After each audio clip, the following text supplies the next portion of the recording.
It is March. March, the month always known for a little bit of madness. And here today, the iRacing World Championship Grand Prix Series returns for 2018, and madness is going to be the phrase of the day at Interlagos.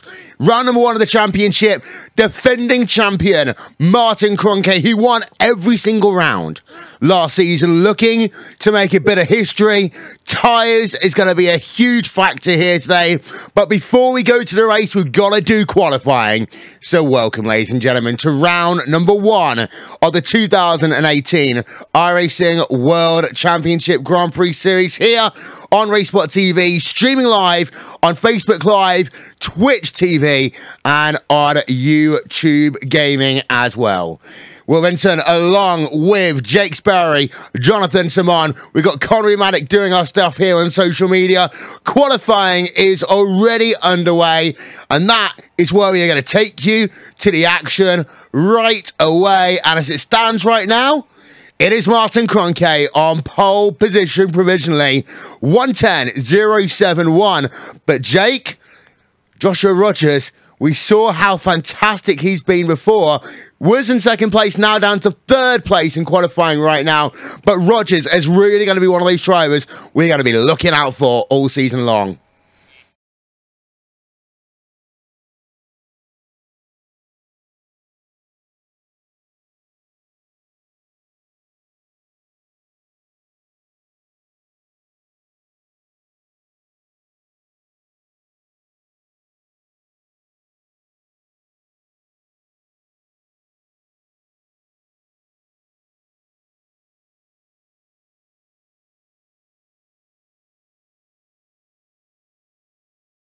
Yeah, we are looking at Team Redline right now. We're going to step aside just one moment, ladies and gentlemen. We realise we've got a couple of audio issues. Back in just 10 seconds' time. Hello again, ladies and gentlemen. Apologies about that. We are back. We are on board with Gregor Hutu right now as he works himself down towards the final corner to do a qualifying lap. He's not set one so far. Past the start-finish line he comes, and well, Johnny, up into P number 2. It looked like a clean lap, and I loved it from Gregor, but not enough to bit Martin Kroenke away from that provisional pole time. So let's see if Gregor can actually improve on that second lap. Now, don't forget, Martin always leaves that second lap. That's his tendency to later on in the session. He likes that rhythm. He feels good as a driver when he does that. And by the way, it's good to be back for another season. Oh yeah, it is indeed. We're looking on board right now of Freek Shawhorse in the Team Redline number 21 car, currently running in P number 9 in terms of qualifying. Mitchell de Jong has moved himself up into second place on the timing loop. So it's now Kroenke from de Jong, from Hutu, Backham, Jensen are your top 5. And we know that Mitchell de Jong can always be fast in his second lap as well. De Jong is on track. Sebastian Job up into second place, Jake. And that's what Sebastian Job wanted to prove. He has been for far too long the nearly man, the man who hasn't been living up to his potential. And finally, we're seeing qualifying how close he can get. How close, you ask? 24 thousandths of a second close. That's the sort of margin that we are looking for. We also need to look at someone like Isaac Price, for example. FA Racing G2, he backs out of his lap. He will have one final chance to make a lap happen. And also there's this number 12 driver in a brand new team, Will. Marcus Jensen left Apex just the other day, and he's now with Burst Esports. Yeah, indeed. So we're looking at Koana Simsports, Mitchell de Jong right now. He's just getting himself a slow outlap, and this is one of the things here, Jake, is really interesting to talk about. Tyres is going to be a huge factor this year. So these outlaps, they're getting slower and slower because the drivers are doing everything they can to preserve the tyres on their outlaps, as Jensen goes P6 and Peter Berryman right now up into P number 6. Yes, and you're starting to see these really slow laps. You don't want to take anything out of the tyres for a very long time. Drivers have complained, oh, the strategy is too predictable, it's too boring. We're tired of having one-stop races at full distance. So what's happened? They decide to up the tyre wear here in the racing, and this is what's going to throw a spanner in the works, because it could mean a 2-stop race. It could very easily mean a 3-stop race here today. We've never seen tyres that go off as quickly as these ones have, as Mitchell de Jong rounds the junction, Yunsao, and now looks to set up the run up through the Desquidados boxes, heading towards the Arquibancadas, and then looking to start his final flying lap. Yep, so we're going to go on board of him, Johnny. So let's talk us through then, as we go through into the center S, what does De Jong need to be focusing on as he starts this lap? Well, trail braking into this first corner is very, very important. Pick up the car on the exit here, using all of the curb as much as possible. Straight lining this turn 3 if you can. Full throttle, DRS engaged as well. Now here's the next corner as well, heading into turn 4, the Desquida del Lago. Again, you throw the car into the entry because you're able to do that. There's a lot of off camber there as well. Up the hill into Berradura. Right-hander sweeping, don't run too wide. You want to hit that second apex and use all the curb on the outside, all the curb on the inside. It's very important as a sim racer at this circuit, the quickest ones in the world, putting all 4 wheels onto the curb, as you see Mitchell de Jong do there. Through turn 11, Pico de Pato. And then here's where it's so easy to lose the rear end again, just as you're steering left, off traction, so easy to lock up into Yunsao. Traction critical through this corner because there's such a long straight here all the way to turn number 1 once again. And what you saw from Mitchell is he's about to cross the line, clicks on DRS. Can he snatch pole position from Kroenke? Not enough. No, not at all. He remained in 3rd place. Kroenke is out on track right now, Jake. And, well, he's got a 24 1,000ths of a second advantage over Sebastian Joe. Joe has a 22 thousandths of a second advantage over Mitchell de Jong. So it is the Commander show in terms of 2 of the drivers inside your top 3. Not all the way through, however. Gregor Hutu in 4th place. And the thing for Kroenke is, this is normally when we say, why does he even need to do this final lap? But we know why he wanted it, because, well, this is Kroenke. It is Kroenke, and he's not safe because Gregor Hutu is on his final flying lap as things stand. He's only a 1/10 of a second behind, and as Hutu heads himself through the Curva de Sol, looking for turns 4 and 5, the Desquida del Lago, Gregor Hutu will be wanting to apply that pressure onto Martin Kroenke, prove that he's still got it in him, the 5-time champion here in iRacing circles. Gregor Hutu wants to prove that. Martin Kroenke also wants to send a death knell message. I can break into the 109s. I have that ability to break into the 109s. None of you will have that potential to do that. Hutu now heading through the tight middle section of the lap, and it's looked pretty solid so far. Solid, but not necessarily fast, I think, is the situation for Hutu right now. Team Red Line number 66 machine working himself down towards Yunsao right now.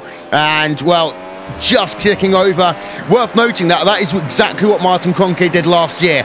He was the driver that would always be a decimal point below anyone else. 1:10.071, the time to be. Hutu, currently P number 5, past start finish line, not enough. Up into P number 4, but not enough, displacing Olli Pakala down into P number 5 for the time being. Here is Martin Kroenke.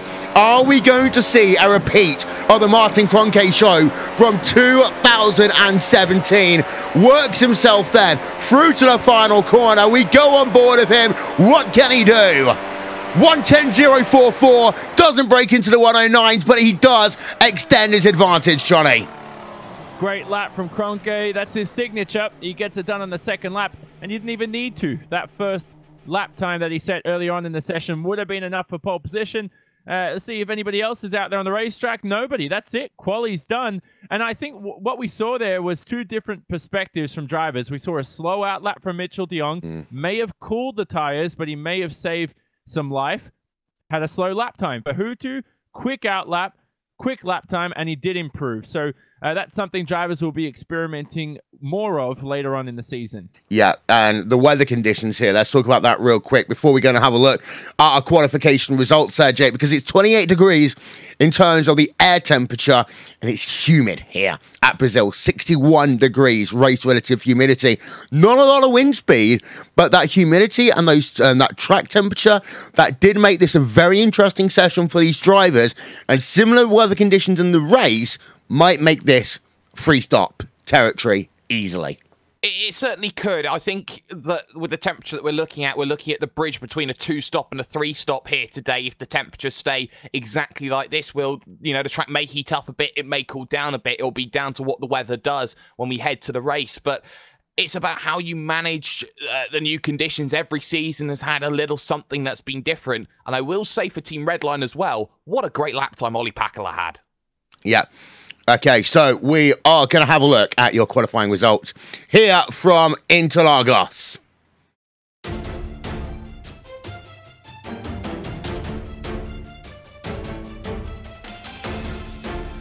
So it will be the driver of Martin Kroenke who will start on pole position for the first round of the championship. Sebastian Job will be alongside him on that front row of the grid. Third place, Mitchell de Jong. Fourth place, Gregor Hutu. Fifth place, well, that one goes to the driver of Ollie Pakala. Then you've got yourself Marcus Jensen, P number 6. Kevin Ellis Jr. in 7th. Peter Berriman in 8th. Mac Backham 9th. And then Yao Vaz rounds out your top 10, turning the page over to P number 11 through 20. There it is on your screen. Rogers had a good start to the qualifying session, but settles down into P number 11. Kazuki Umeshima in 12th. Frank Shawhorse then. Not a good qualifying for the number 21 Team Redline driver. Fluke in 14th. Marty Piatella, again, disappointing for him in Commander Simsport. So that's down in 15th place. Then you got Lona, Dinkle, Gergis, Williams, and Oscar running out your top 20. They are the remainder of your qualifying results. We will step aside for a brief moment here on RaceSpot TV, on iRacing Live. We will be back in just a moment's time.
In development, I'd say it's here. You can race LMP1 now on iRacing. You've got the choice, Audi or Porsche? And I tell you what, I know so many people have had so much fun taking on LMP1 at Le Mans. Of course, one of our special events on iRacing this year will be the 24 Heures de Le Mans, and you can catch that right here on RaceSpot TV and on iRacing Live. In the meanwhile, we welcome you back then to continued coverage of the iRacing World Championship Grand Prix Series. And well, the thing is, Jake, it's a kind of familiar story on top. It is the Martin Kroenke Show version 2.0. But behind, it does get very interesting very quickly. FA Racing G2 Logitech G, of course, with Sebastian Job in second place. And well, they made a bit of a statement in terms of the what is now the VRS GT World Championship Series. But second place there, second place here, good start for that team. It has been a very good start for FA Racing G2, and they understand that when they signed the drivers that they did, they wanted one goal and one goal only, and that is to build on trying to make a winning team. And I definitely think that they have that potential to try and make things happen. I think that when you're looking at what sim racers have been looking to try and build in terms of a team, you don't look too much further than what is going on with, say, what's happening right now. So I think that what you look at for FA Racing G2 is how do they build on that consistency. Qualifying is only one parameter of measurement, Will. There's going to be a little bit more that needs to be done from them in order to push on forward. Yeah, indeed. And, well, the thing that we're going to talk about all race long, Johnny, is that guy in the number 5 machine of Martin Kroenke, and the fact that he has now got the opportunity to really make a little piece of history. And we've been thinking about this all over the course of the winter as to whether Martin Kroenke would, A, come back for 2018, because he's quite a lot of work he's doing right now, formerly student in Germany at his university, which is going to take up a huge amount of his time. There were the rumours that he might not even come back to defend his title. He is back, and now he's going for glory. I think what's also motivated him is this new tire. You've started the motivation word already. I'm very We're sorry in trouble. We're going to get some very angry messages, but we'll deal with that after the race.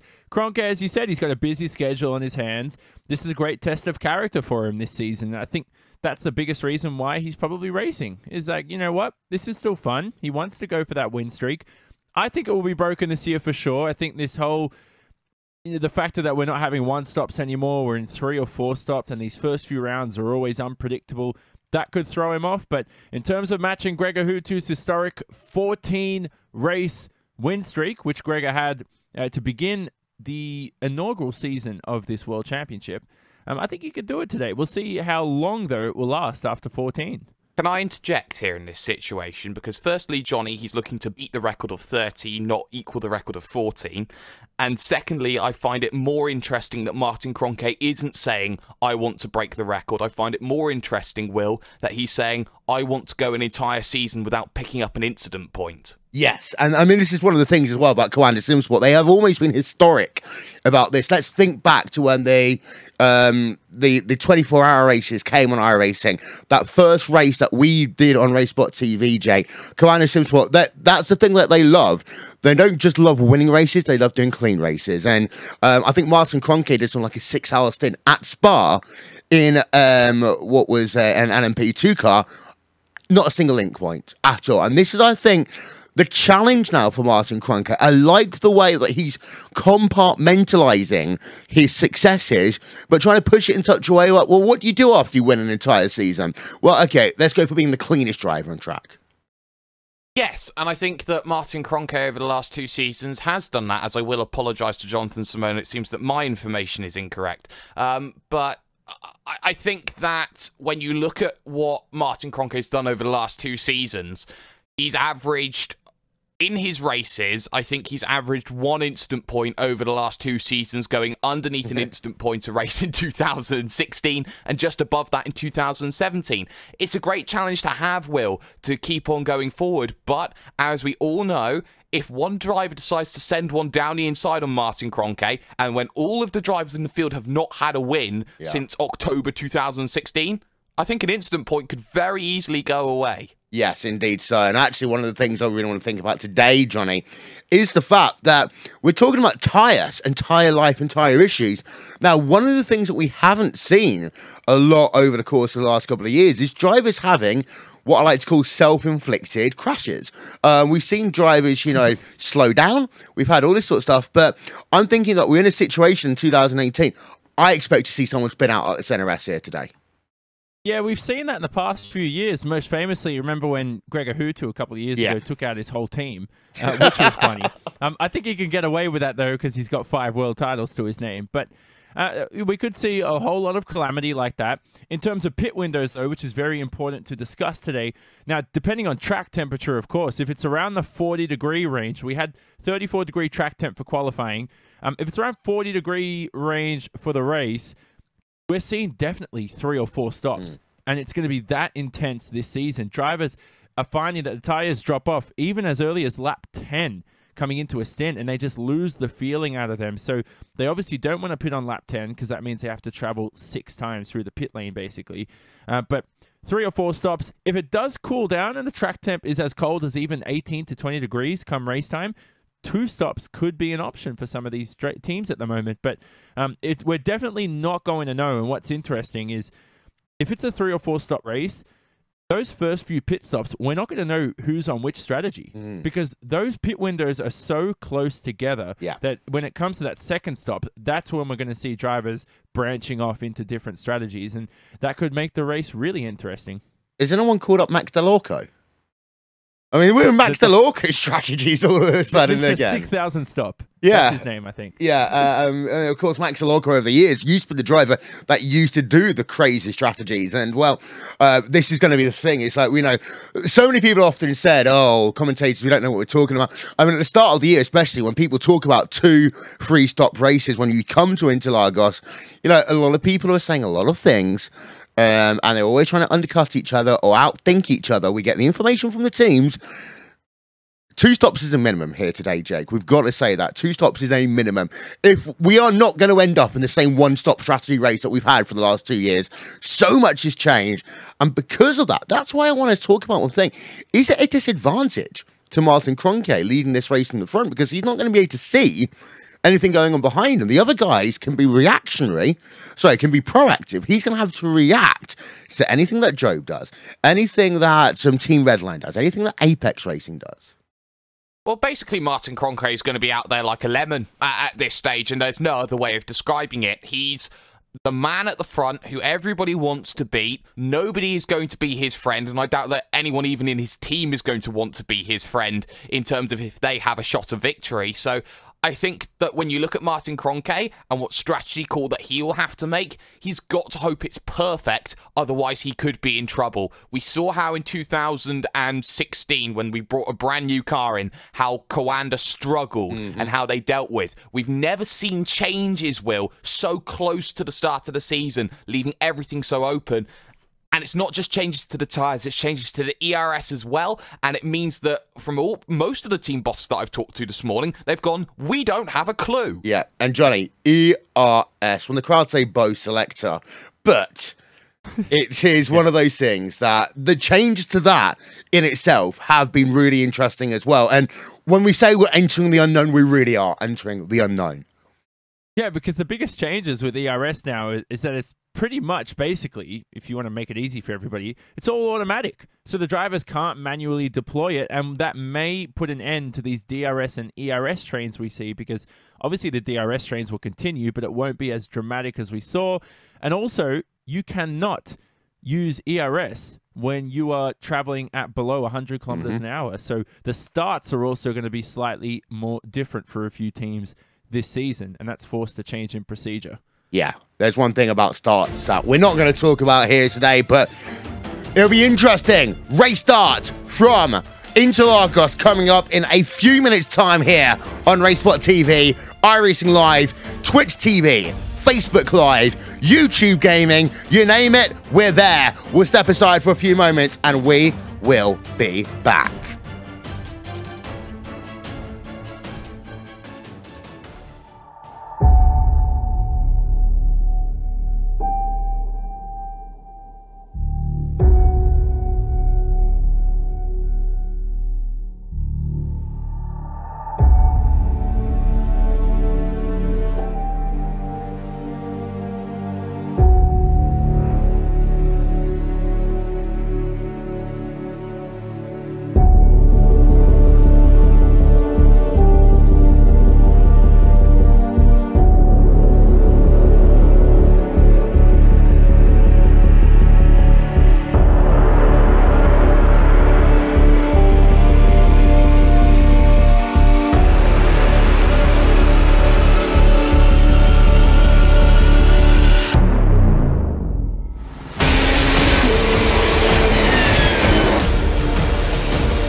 much here at the Indianapolis Motor Speedway. Will it be Tim Hogan? It's going to be Christopher Demerit at the line.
The yellow flag is out. Pit road is now open. Keep your eye on those gauges. We'll give you 4 tyres. 3, 2, 1, now.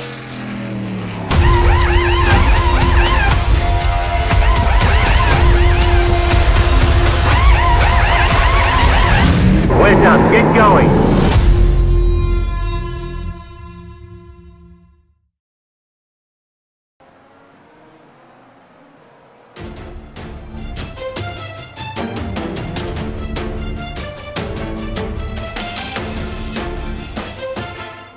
Are you ready for some madness?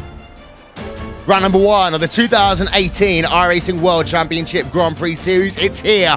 We waited all winter long. But in terms of qualifying, it's New Year, same story. Martin Cronkey on top of the timing sheet as he looks to have a little bit of immortality here in the World Championship Grand Prix Series. Sebastian Job, FAG2 Racing, 2nd place.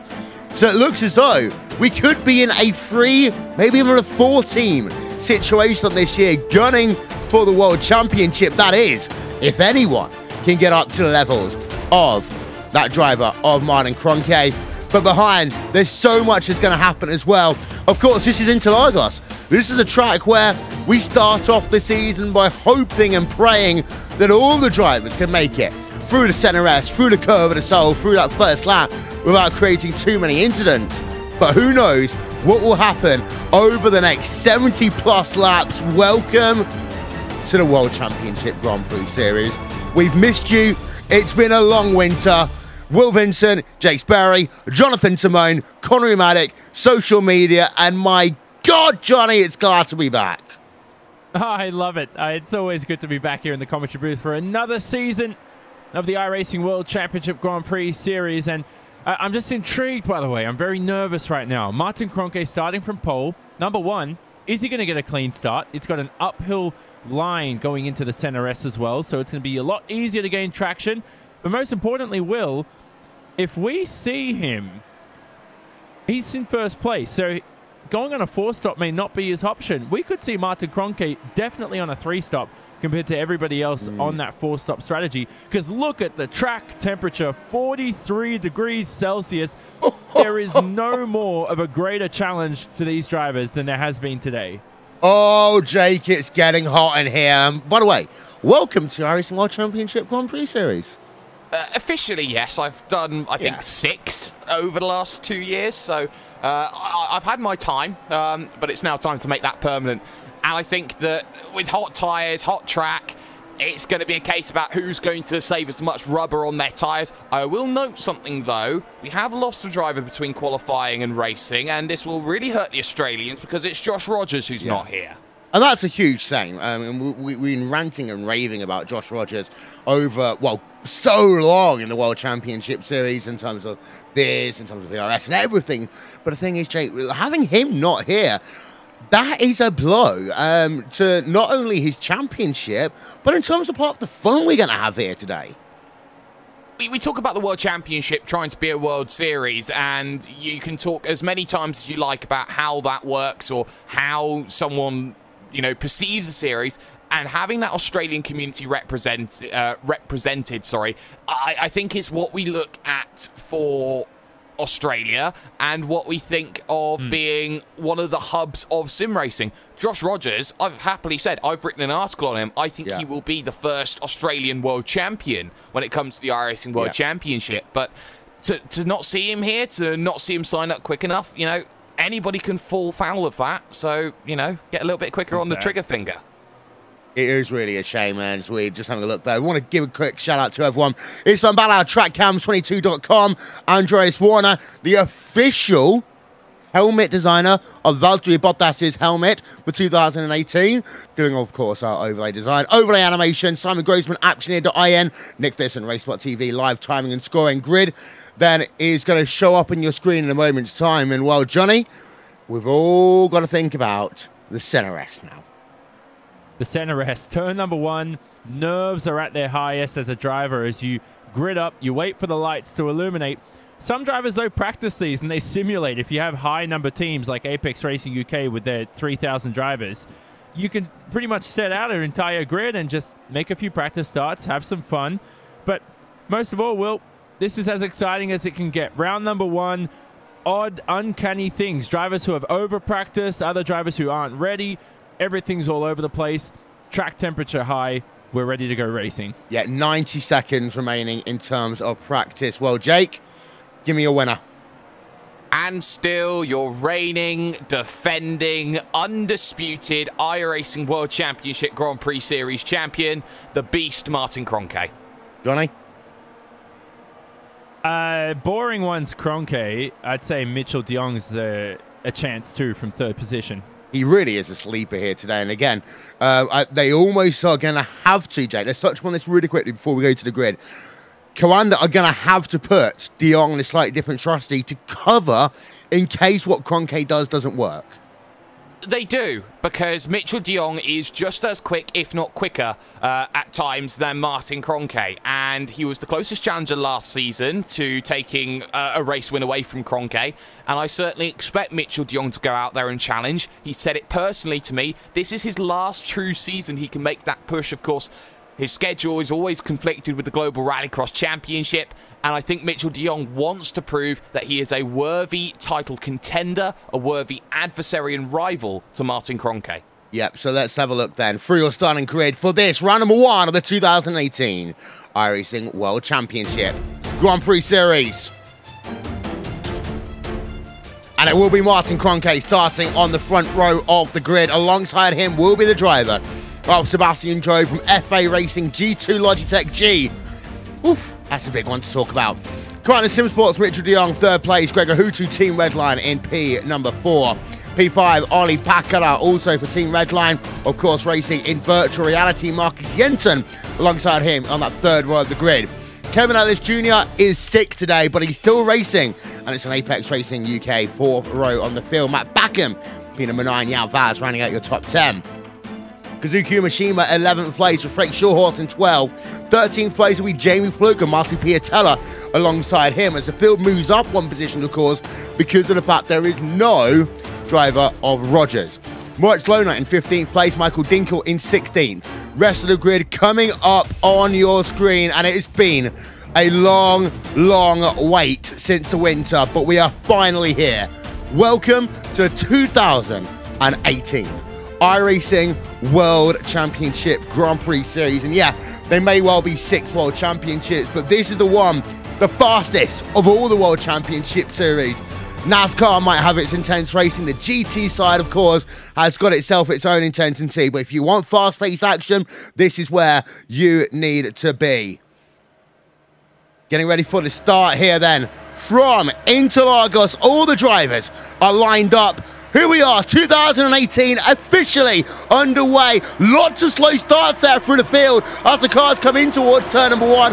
Kroenke does have himself the race lead as they come through the first corner.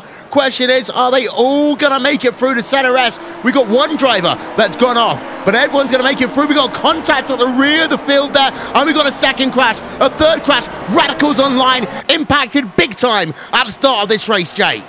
Yeah, Filio, Partington and Saito all involved. Ilka Harpala are involved in an incident as well. A lot of drivers getting a bit nervous off the start. A lot of drivers running into issues. But what a start the Coanda boys had. What a shocker of a start FA Racing G2 and also Redline had. They just bogged down off the start, had nothing. And now, in position number 3, is Marcus Jensen. Yeah, Marcus Jensen's moved up. Gregor Hutu down into P number 6. But there is a driver of Marcus Jensen then in the Burst eSports car. And we need to talk about this one, Johnny, because it's been a kind of crazy situation. We didn't really know what Jensen was doing coming into the season. Well, we want to know one thing right now. He's running in 3rd. He's learnt a few tips and tricks from his old Apex Racing UK team. He blistered off that start-finish line and just screamed into the 3rd position. And Sebastian Job is down in 5th. He's never been a good starter, so that was typical of him to lose a few positions. He's already down to 6th as Gregor Hutu, the 5-time world champion, slots his way past. What about Kevin Ellis Jr., though, in the 4th position? He's extremely sick with the flu. Here he is today in the 4th position. Yeah, so he is running in P number 4 right now. Apex Racing UK. Live timing and scoring is available. Visit racebot.tv/timing. At the front of your field, though, this has been the dream start for the 2 Coanda Sim Sports drivers. Martin Kroenke is leading the race.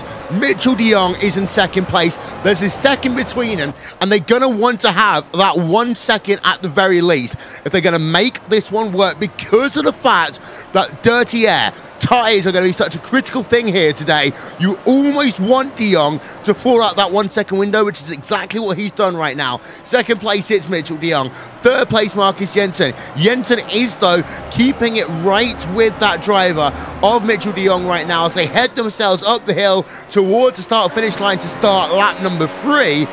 In terms of people who is out of this race, by the way, Yuta Saito on pit road, Isaac Price on pit road, Ilka Harpala on pit road. Such a shame to see Ilka Harpala kind of on pit out early on because, well, Jake, he's one of those drivers that quite often we always talk about being the sleeper driver, finishing the top 10, but we don't talk about him all day. No, we don't. He's always very good. Of course, he has race victories, as now Sebastian Job, who's just lost the position to Ollie Pakala, now comes under pressure from Mac Backham, and Backham storms past Sebastian Job. Job is pretty much out on his feet right now. It's almost as if he's just done 10 rounds of a boxing match, and now he's come back into this World Championship Series, and he's suddenly got absolutely nothing to offer here. Sebastian Job is struggling right now, Will. He needs to find out something to get himself going, because he's got an ex-teammate just behind him now, and that's Peter Berryman. Yeah, and I'm wondering about the Sebastian Job situation here, Johnny. And, of course, you start with 100 kilos of fuel. You do not refuel this car, so the car will get lighter and lighter. That will mean the setup will change over the course of this race. You change tyres, you don't add fuel to the car. Maybe 1 or 2 of these drivers have got the car working for the latter stage of the race and not the start. And I'm wondering maybe that might be the approach that Sebastian Job and FAG2 Racing have done, because they have lost far too many places at the start of this race. Blame it on a bad start alone. Yeah, they just don't have straight line speed either. I mean, look at Peter Berryman right now sailing past Sebastian Job. It's going to be a braking battle, though, into the center S, still alongside each other, but Berryman with all the confidence. But very good point you bring up, Will. There's also the factor that maybe he could be saving tyres. I mean, that first pit stop window, if you're on a 4-stop, we're going to see drivers come in as early as lap 12, excuse me. If you're on a 3-stop, lap 15 is around the range you'll be coming in. So this is definitely, at the moment, not a 2-stop race. Yeah, on board right now, Matt Backham putting pressure on Ollie Pakala, battle for P number 6 on track. Ollie Pakala, of course, is one of these drivers, Jake, that races in virtual reality using the Oculus Rift headset. And we've got Matt Backham right behind him. Of course, Backham is one of those drivers some time off, comes back to the series, Coanda Simsport, and started his life, of course, in Radicals Online for a number of years. Gained a reputation at being a very fast driver, sometimes inconsistent. But ever since he's moved to Coanda Simsport, Bakken really has kind of changed and evolved his character. And right now, he's forced Ollie Packler to lock his brakes twice in one lap. Exactly, and this is the pressure that Mac Backham is applying to Ollie Packler. Packler had a horrific last season, which put him down with qualifying positions in the 30s there or thereabouts. So that's what Ollie Packler's wanted to improve on here at the start of this season. He's now back up the front. Of course, Ollie Packler, we always used to remind him of being the guy who'd always finished third in the championship. And now Mac Backham, looking to try and prove what he is worth right now, closes up but won't be close enough into the Interlagos on lap 5 of the event. It's now a case here of Mac Backham just running the middle sector as close to the rear as he possibly can. Yeah, and some weird lines being taken there by Ollie Packler. You can see the energy recovery system regenerating by that red flashing light you see from the rear. Got to say as well, Team Redline deliveries for 2018, Johnny, absolutely beautiful. That's one of the best liveries of all time, basically. I'd say Formula 1 and iRacing all time. That is amazing. And not only that, but they've got a unique one for each driver on the team taking part. So Shotos has one that's different. Hutu's got his iconic cyan finish blue. Oh, look at Packler though through Yunsao. And we also have Peter Berryman getting past Sebastian Job. Where is Sebastian Job? All the way down to 11. To 11. And this is insane right now for Job. I mean, as I say, you can blame a couple of positions at the race start, but he's in 8th gear right now. One of the things, by the way, we loved showing you in 2018, finally, we've got ourselves these onboard graphics. We can see revs. We can see ourselves the gears that these people in 8 gears, of course, in these McLaren MP4-30s as you accelerate into 6th, into 7th, into 8th gear as you go down the Retro Aposta, down towards the Interlagos. We stay on board with Sebastian Job. He's now got David Williams behind him in the VOS Coanda Simsports car. And, well, I'll tell you what, one thing, Jake, there's a lot of people at FAG2 Racing scratching their heads very quickly unless they really do have a joke up their sleeve. Well, it's an issue with Joe because Freddie Rasmussen is making progress. He's +5 and has just gone +6 because he's got past his ex-teammate, Paschalis Georgis. And we've heard all about from Isaac Price how FA Racing G2, Corsim Racing could have only won the VRS GT titles if it was only those 2 drivers in there. Pash Georgis wants to go and prove that. He's a very passionate man and he will know exactly what he needs to do in this race. Unfortunately, he's unable to really attack back Rasmussen, who's now looking at João Vaz thinking, you know what, why don't I give this one a crack now? I want to talk about Marcus Jensen because one of the things that, well, Apex Racing and Verse eSport potentially will, if they took some knowledge away, shall we say, Jensen and Ellis Jr. are staying with the 2 Coanda drivers right now, Jake. So, Jensen in 3rd place is only 7 tenths of a second behind Mitchell de Jong in that DRS range. Kevin Ellis Jr. only 7 tenths of a second behind Marcus Jensen inside DRS range. Gap between P number 1, P number 4, 2.6 seconds. This is not the kind of same old issue, for example, with Ellis Jr. that Apex Racing had all of last year. Well, they'll be good for a few laps and then fall off dramatically. I know we're only in lap number 7 of 71 here, but it's looking good right now.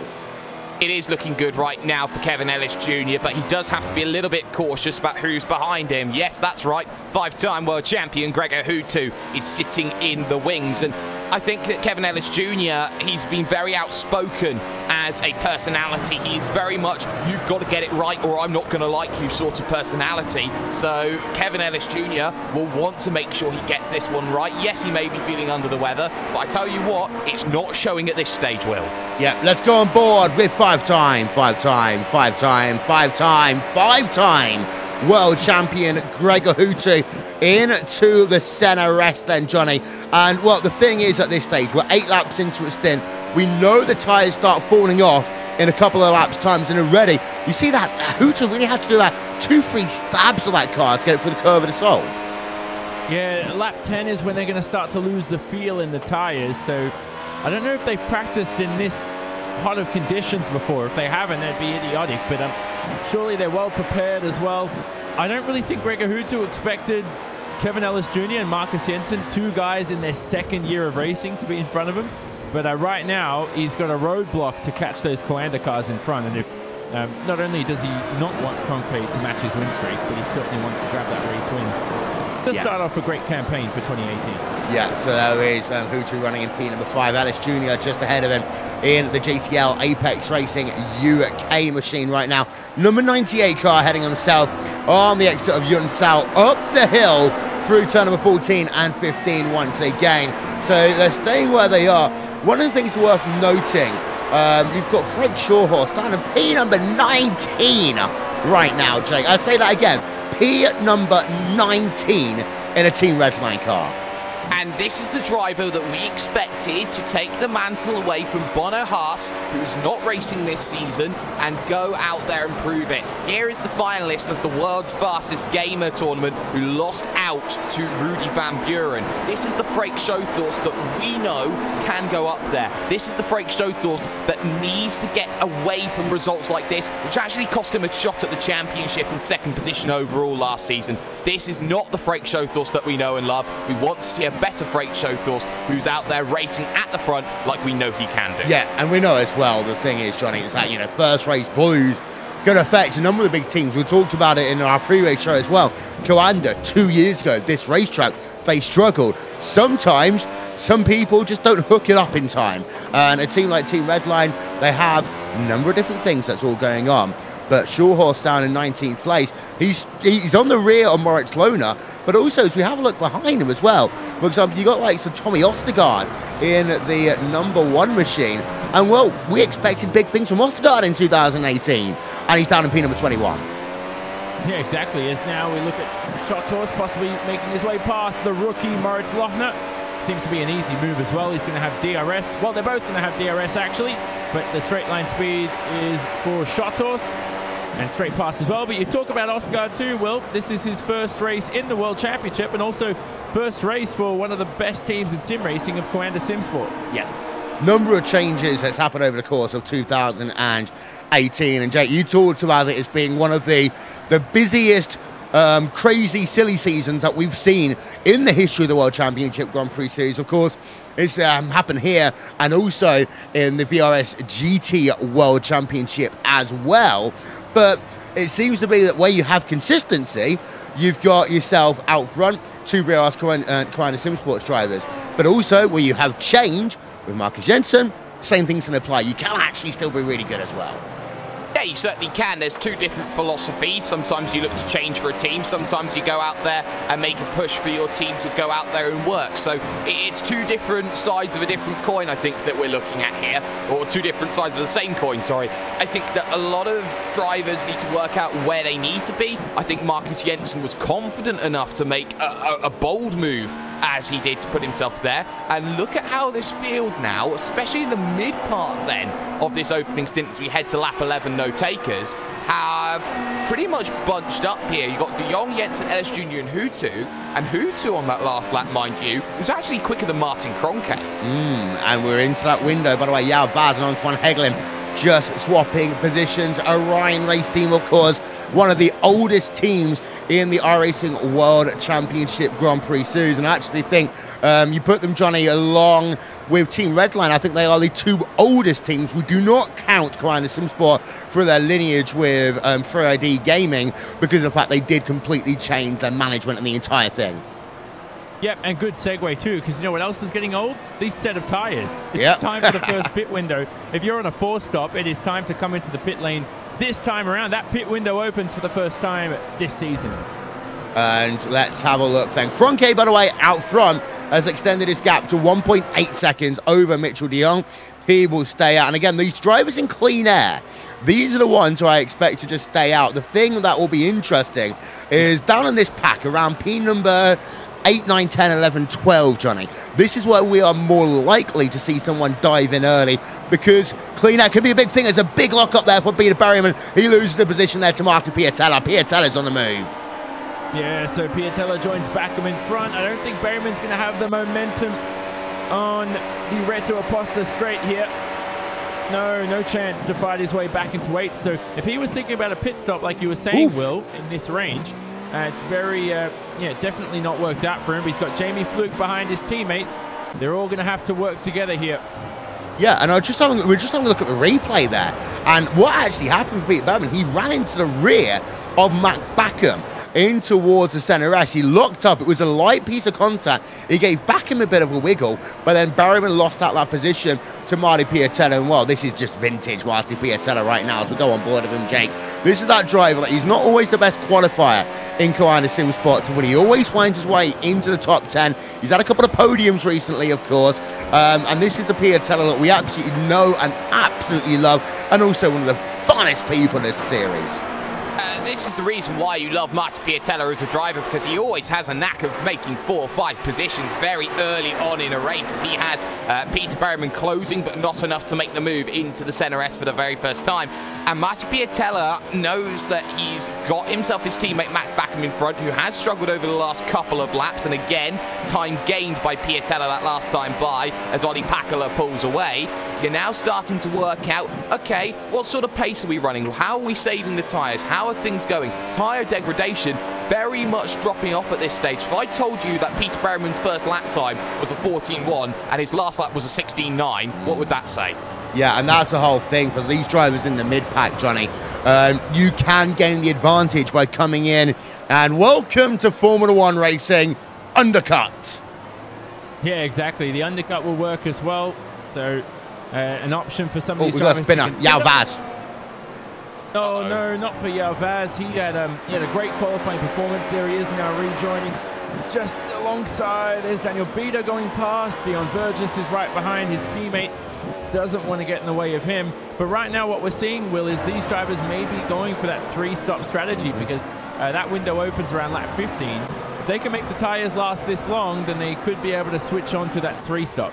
Yeah, and what we saw there, and this is an interesting thing, Jay, is drivers starting to run over other drivers. As some drivers have found a way of managing the tyre wear, they're now starting to gain a couple of positions. We're going to show the graphic on your left-hand side of your screen right now of the movers and shakers in this event so far. For other drivers, they are starting to really lose tyre wear, and I think we're going to be in a situation, it's Freddie Rasmussen, by the way, now right behind Sebastian Job, 2 teammates going into Ferradura side by side for the moment, and that is going to be the driver of Freddie Rasmussen getting himself past Sebastian Job.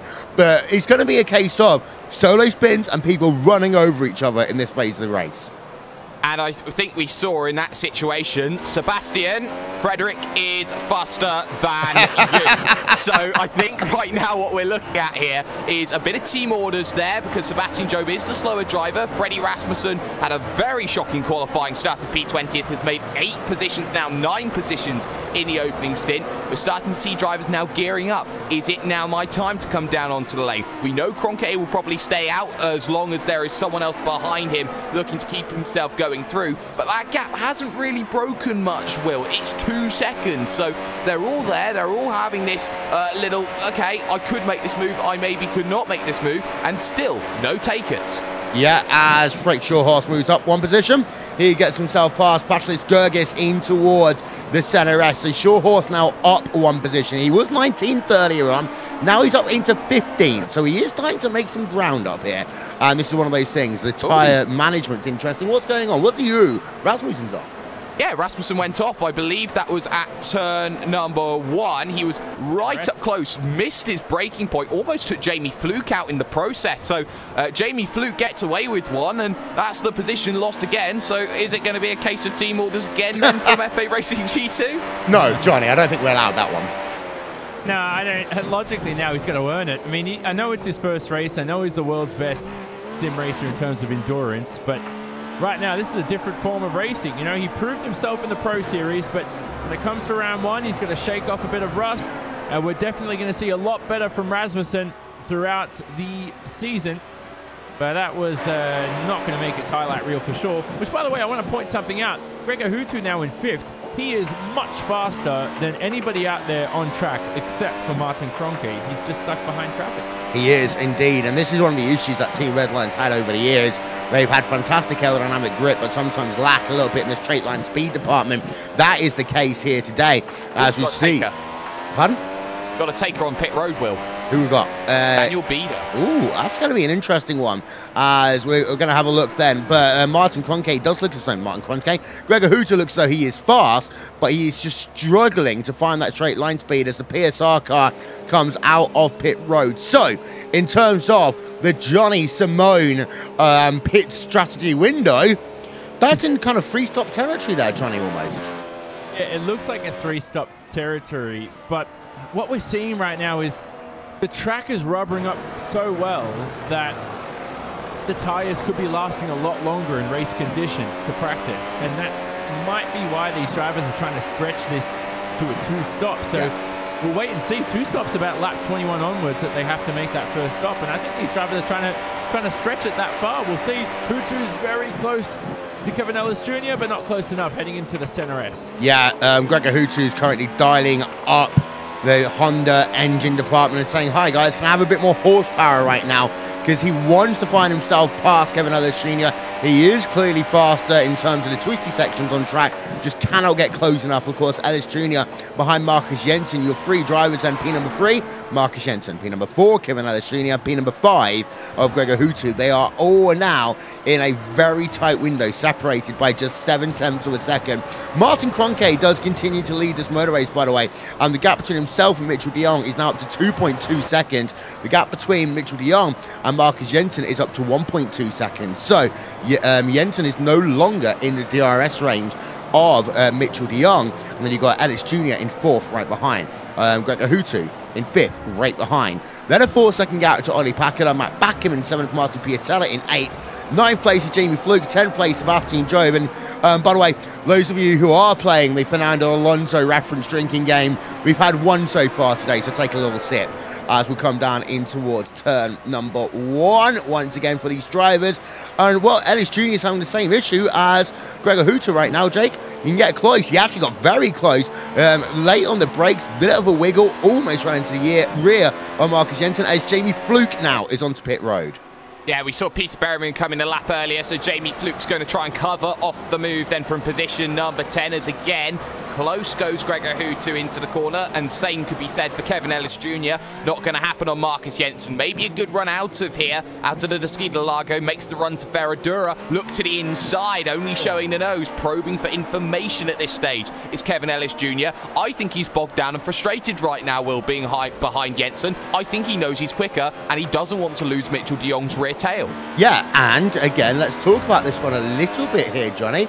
We've got a situation where Kevin Ellis Jr. is currently in an Apex Racing UK car that would struggle midway through one. That was a big wiggle there by Marcus Jensen in the run through Mugello into Yun Sao. I think those tyres have gone for Marcus Jensen. Ellis Jr., this could be a good opportunity because Jensen was slow through Yun Sao as they head themselves down towards the center S. Yeah, he's going to get closer and closer here. I think the pass could be done. It's all about the braking zone. How close do you want to get through turn number 1? But the robust move from Kevin Ellis Jr. slots himself up into that provisional podium so far. Now Jensen has to look out for Gregor Hutu, who's ready to pounce behind, but Hutu's not close enough. Yeah, and Freddie Rasmussen's on pit road. We also had a switch of position going on. Matt Backham has got himself ahead of Ollie Packard, so we back him up into P number 6, move Ollie Packard down into P number 7. Freddie Rasmussen then in the FA Racing GT Logitech G car out of pit road. He comes almost hits a wall there, Jake, as he exits pit road. Yeah, he's got to be careful about that. He's pushing, and he knows that he is pushing. So Freddie Rasmussen understands that he needs to get out there. He's ahead of Peter Berryman on circuit, so that's a very crucial factor there. As Rasmussen maintains himself ahead of Berryman with his nice, beautiful, pink-coloured wheel rims, I think is the word I'm trying to get out of my mouth. But Rasmussen gains that advantage, so he'll be out there, and he'll be pushing right now, Will, to try and get the most out of the tyres, get the most out of the undercut as he possibly can. No real takers as of yet. Yeah, as he's come out 3.9 second pit stop there.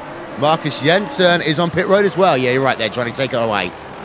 Yeah, sorry, I didn't mean to jump in. I got too excited. Finally, someone out of the top 5 pitted, but Jensen searching for his box. Shouldn't have any damage. Should be a quick 3-second pit stop.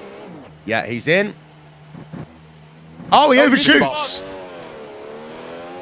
Rookie mistake. 5.4 seconds. That's going to cost him at least 2 positions there, Johnny. Yeah, he's already behind Hutu. Unless something goes wrong for Gregor.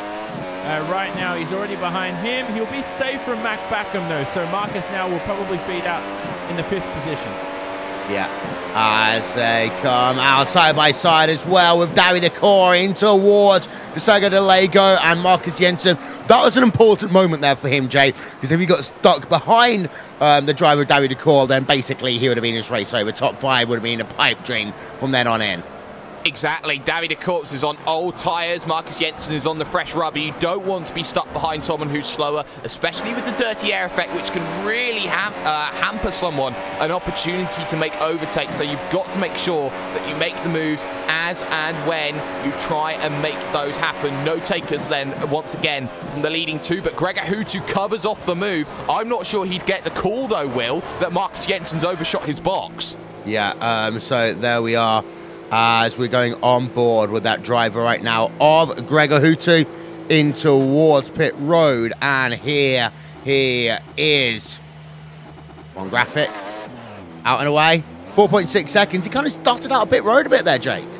Yeah, he struggled to get the power down. That's what we saw off the start. Maybe they're struggling with that low gear. And look at this, Marcus Jensen, side by side. They come out to pit road. Hutu looking to try and get the run, but he's got no traction on that inner line heading through turn number 3 to Curva de Sol. Jensen maintains ahead. A slow stop for Hutu has cost him a chance of getting past. Yeah, and that was a bit of what we like to call a stuttery pit stop coming out of pit road. He just seemed to have absolutely no traction at all there, Johnny. Yeah, that was very weird because he pretty much had that position signed, sealed, delivered, really, Gregor. And I think Jensen with fresh rubber was able to compensate for the time that he lost. But, you know, if your radio, your engineers are telling you basically, okay, Jensen's had a bad pit stop, it makes you calmer as a driver when you're Cronke's in. And maybe he got too complacent, and that's what forced the slow stop. But let's have a look at Martin Cronke and De Jong into the pit lane. Yep, so lap number 22 of 71 on towards pit road. 2-stop strategy window now for Martin Cronke into his pit box, and you would almost argue that he's reacting to a couple of these other drivers as well that have just made themselves their pit stop. Out and away goes Martin Cronke. Pit stop time for him as he comes out. No issues at all. 4.1. Ellis Jr. is sped on pit road. Yeah, he was far too quick coming down in there, Will. I had a look at it. I thought he was maybe a little bit too complacent with the line, and that's 15 seconds. That's a mistake from not being fighting at the front of the field at any given point. Look at where he comes out. He's got Jurgis there. He's got the likes of Tommy Østergaard there. And behind all of that as well, there's Dion Verges, so he's right in the middle of traffic now. Completely ruined what had actually been a fantastic race for Apex Racing UK up until that point for the JCL Apex Racing UK machine.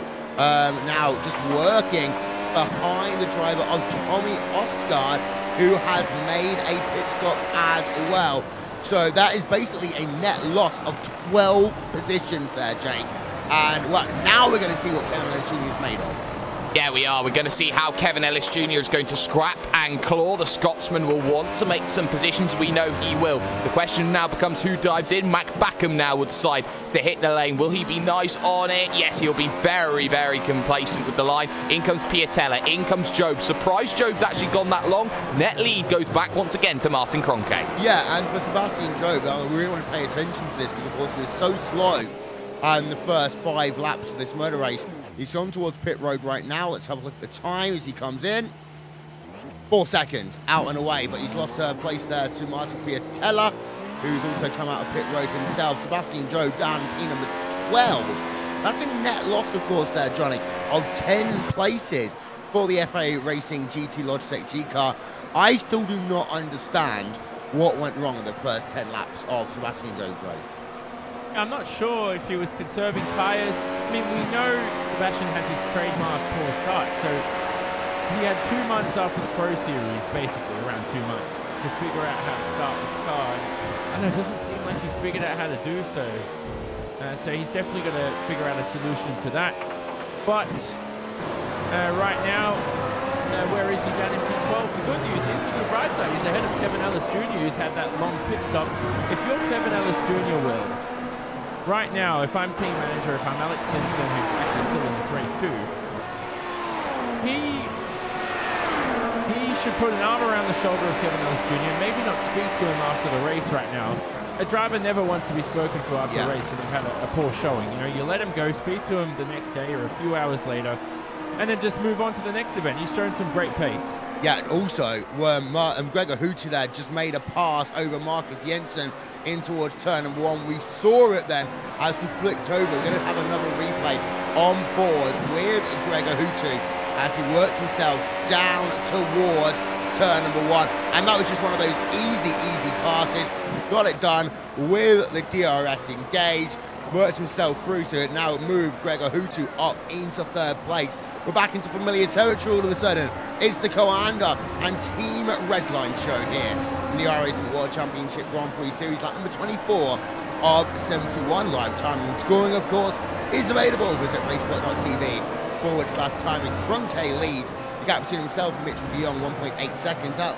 Worth noting, however, it is only 3.5 seconds right now between, let's get this, 3.5 seconds, Jake, between Martin Cronke and Gregor Houtu.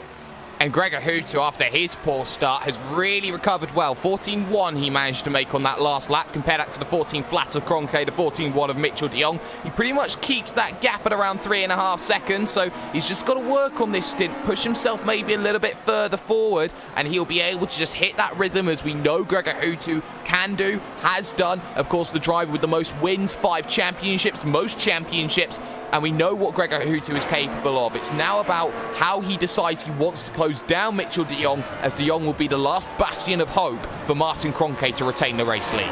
Yeah, indeed so. Right now, we are having a look at Gregor Houtu, as we say, in 3rd place, 3.6 seconds is the gap. Although Marcus Jensen isn't dropping back here, we're actually going to go on board then with that driver of Marcus Jensen, Burst eSport car even, for Marcus Jensen, number 12 car. Let's ride a lap on board. This is Racesport TV, fan immersion.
Let's go over and turn our attention to Mac Backham, Peter Berriman right now.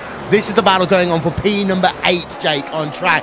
0.3 of a second. Well, Matt Backham has been scrapped already all day long. He's lost out, though, over the sequence of pit stops because he was ahead of Ollie Pakula. He's now fallen behind, although he goes down to the inside of Peter Berriman.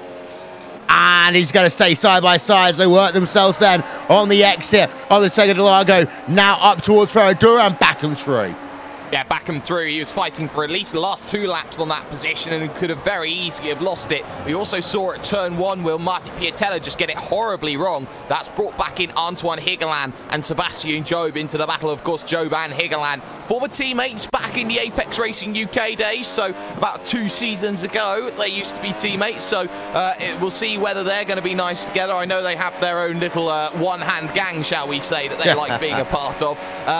But very interestingly, the battle going on. Rasmussen's found Jamie Fluke this one for position number 5. Yeah, and there's a replay of Marty Piatello in towards turn number 1. We've seen this quite a lot today. People kind of are overshooting their braking zones, especially into the likes of the Center S, also into the Interlagos and into turn number 8 on track. But there is Freddie Rasmussen. There's an interesting story here, Johnny, because on one hand, we've got an FAG2 racing driver who's completely underperformed in Sebastian Joe. There's no other way of saying that in the start of this race.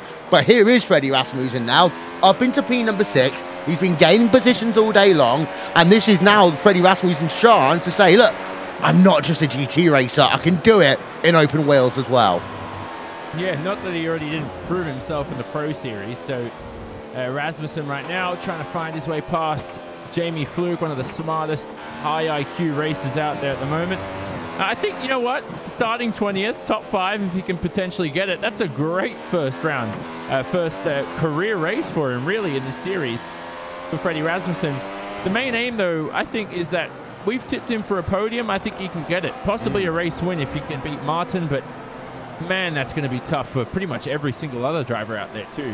But this is the thing, Jay. This is what I was expecting Bono House to be doing this time last year. I mean, yeah, I know it's not quite the podium position yet. And yes, I am picking up Freddie Rasmussen a little bit. He's still got Jamie Fluke, Marcus Jensen and Gregor Houtu to get past before he's got the opportunity to get to a podium. But this is what I expected Bono House to be doing in his first race in the World Championship Series last year.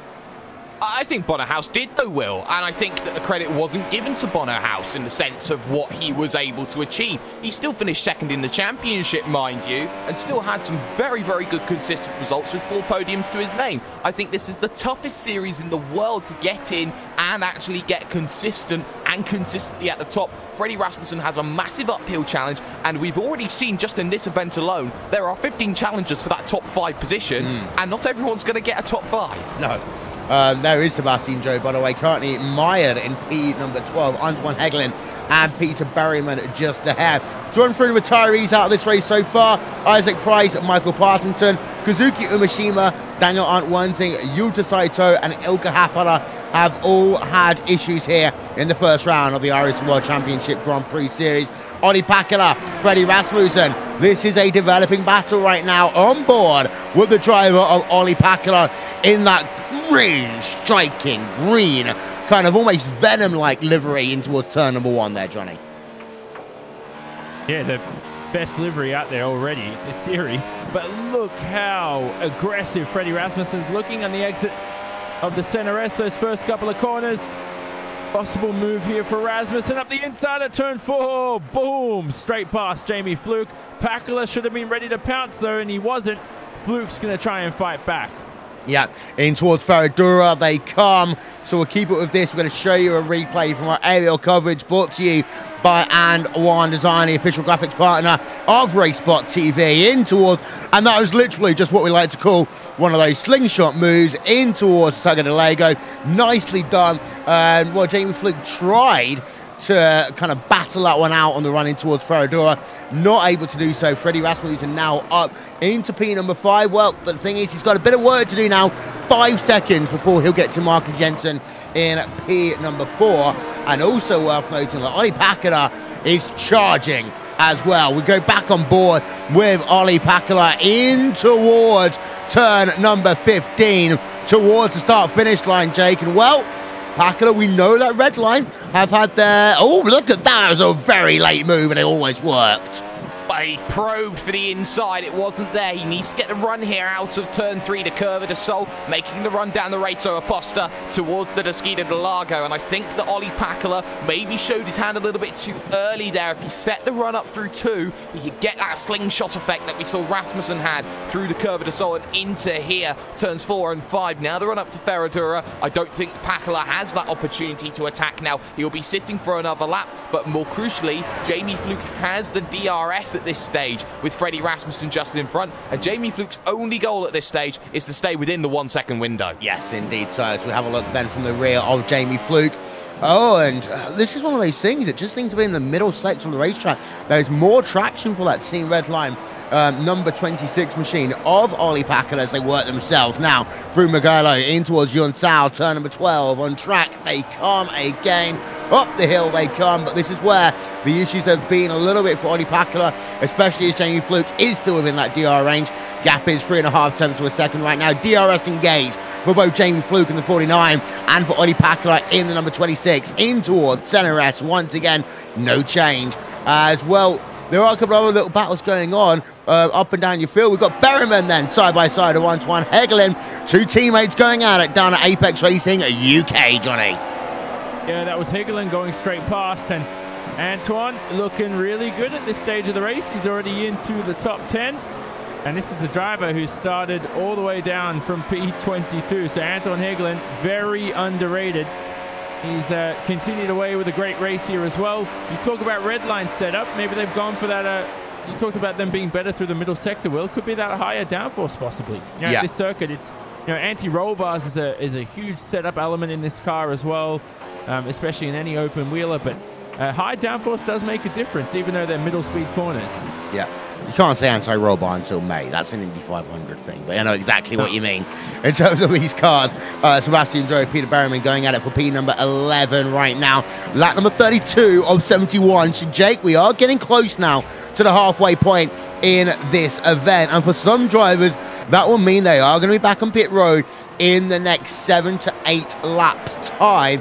For other drivers, of course, those that are doing a two-stopper, it's worth noting they're not going to come in on lap number 42, as here we have side by side, and that is going to be Kevin Ellis Jr. down the inside, big wiggle in towards turn number 1, re-loses that position with Sebastian Joe, but they're going to carry on going at it as they work themselves now through Curva del Sol and down towards Desego de Lago.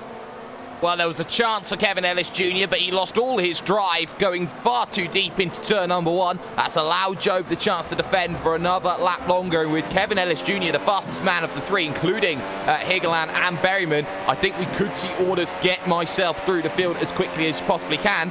Keep an eye, though, for position number 2. Hello, says Gregor Hutu. Mitchell de Jong is just there in front of him. And now the sudden realization is the buffer could be Mitchell de Jong. You need to go now on full defensive mode. Yeah, and that's not the sort of thing that Mitchell de Jong would want to be hearing for the Koanda Sim Sports camp. But the gap is 6 tenths to a second. Dirty air effect here, Johnny, will come into play. And we saw how hard it was earlier on for Gregor Hutu to make a pass over the driver of Kevin Ellis Jr. Back when that was the battle going on for what was MP4 on track. So, although it's a bit of a worry going on right now for Mitchell de Jong and Koanda, it's not a full amount of worry. And Koanda would have said to Mitchell de Jong, look, he's not got the straight line speed. Yep, as you say that, Berryman comes into the pit lane, possibly on that 3-stop strategy. Kevin Ellis Jr. also makes his way past Sebastian Job to their will. But, yep, you make a good point on that. And I have to say as well, you might want to compensate for that dirty air loss. Maybe you want to dial in a degree or two extra on that front wing, but then that really compromises your balance. And you want to be comfortable in this car as a driver. You're not searching for lap time or trying to compensate for dirty air. You just want to be comfortable through every single corner, the left and right handers, the sweeping corners, the off-cambered ones. You want to be smooth through them all. Peter Berryman, though, out of the pit lane, and he finds himself all the way down in P22. Very early stop. It looks like he switched onto the 3-stop. Yeah, bit of a counter steer there for Ollie Pakula. We go back on board of him in that ongoing battle with Jamie Fluke. Now, Fluke is still in DRS range of the driver, Freddie Rasmussen. And Ollie Pakula, you can see he closes right up. He's trying another late lunge, looking down to the inside. There's nothing there for him to give. I think that this is now just a waiting game. And, well, Jamie Fluke basically, the second to lose his DRS, Jake, he's going to lose that position to Ollie Pakula. But Pakula's got to be careful here, Will, because that's about the 5th time today I've seen him lock up the brakes into a corner. I think there's something maybe in the brake bias for Ollie Pakula that just isn't really going to be helping him. And the more that he starts wearing those tyres out, the more he starts trying to attack. He's now going to start falling into the clutches of Mac Backham, who's closed back up again, wanting to make the move for position number 7. And Mac Backham, as we know, wants to put the cats amongst the pigeons, because if anybody goes alternative here, Mac Backham's got to be the one who looks to respond to that in terms of the Coanda effect. Yeah, and you can see Mac Backham is there in that train in P number 8 right now. You can get social with us, by the way. Join us on Facebook /RaceSpot TV and at RaceBot TV on Twitter as well. Never miss a moment from the iRacing World Championship Grand Prix Series. We'll have highlights for you on Twitter as we got a car on towards pit road, and that is the driver of Jamie Fluke. So that's going to be very interesting in terms of that mid-pack battle. That is free-stop territory that's going on right now, Johnny. And while for Jamie Fluke, I think he's just undone a lot of his race. Unless he ends up in clean air, maybe Apex have found himself a gap where he can come in and run in a bit of clean air. And this is going to be fascinating as he comes out of pit road. Yeah, so we'll see where he feeds out, which is very important as well. And Michael Dinkel goes past Paschalis Georges. In the meantime, that's a battle for P14 out on the racetrack. But Fluke right now should be ahead of Moritz Lochner. Out and away easy for Jamie Fluke in P15. He's right behind that battle of Dinkel and Georges. Now, what's interesting here, Will, is because Marcus Jensen only recently left Apex to go to his new team, is he possibly on the 3-stop? Are the Coanda cars on a 2-stop strategy? Who knows as this track rubbers up right now. It makes the tyre degradation a little less worse. Yeah, and Michael Dinkel, by the way, through and past this Georges. Talk about that one. Let's have a look at the front of your field. There is Martin Kroenke. Gap 3.1 seconds between himself and Mitchell de Jong.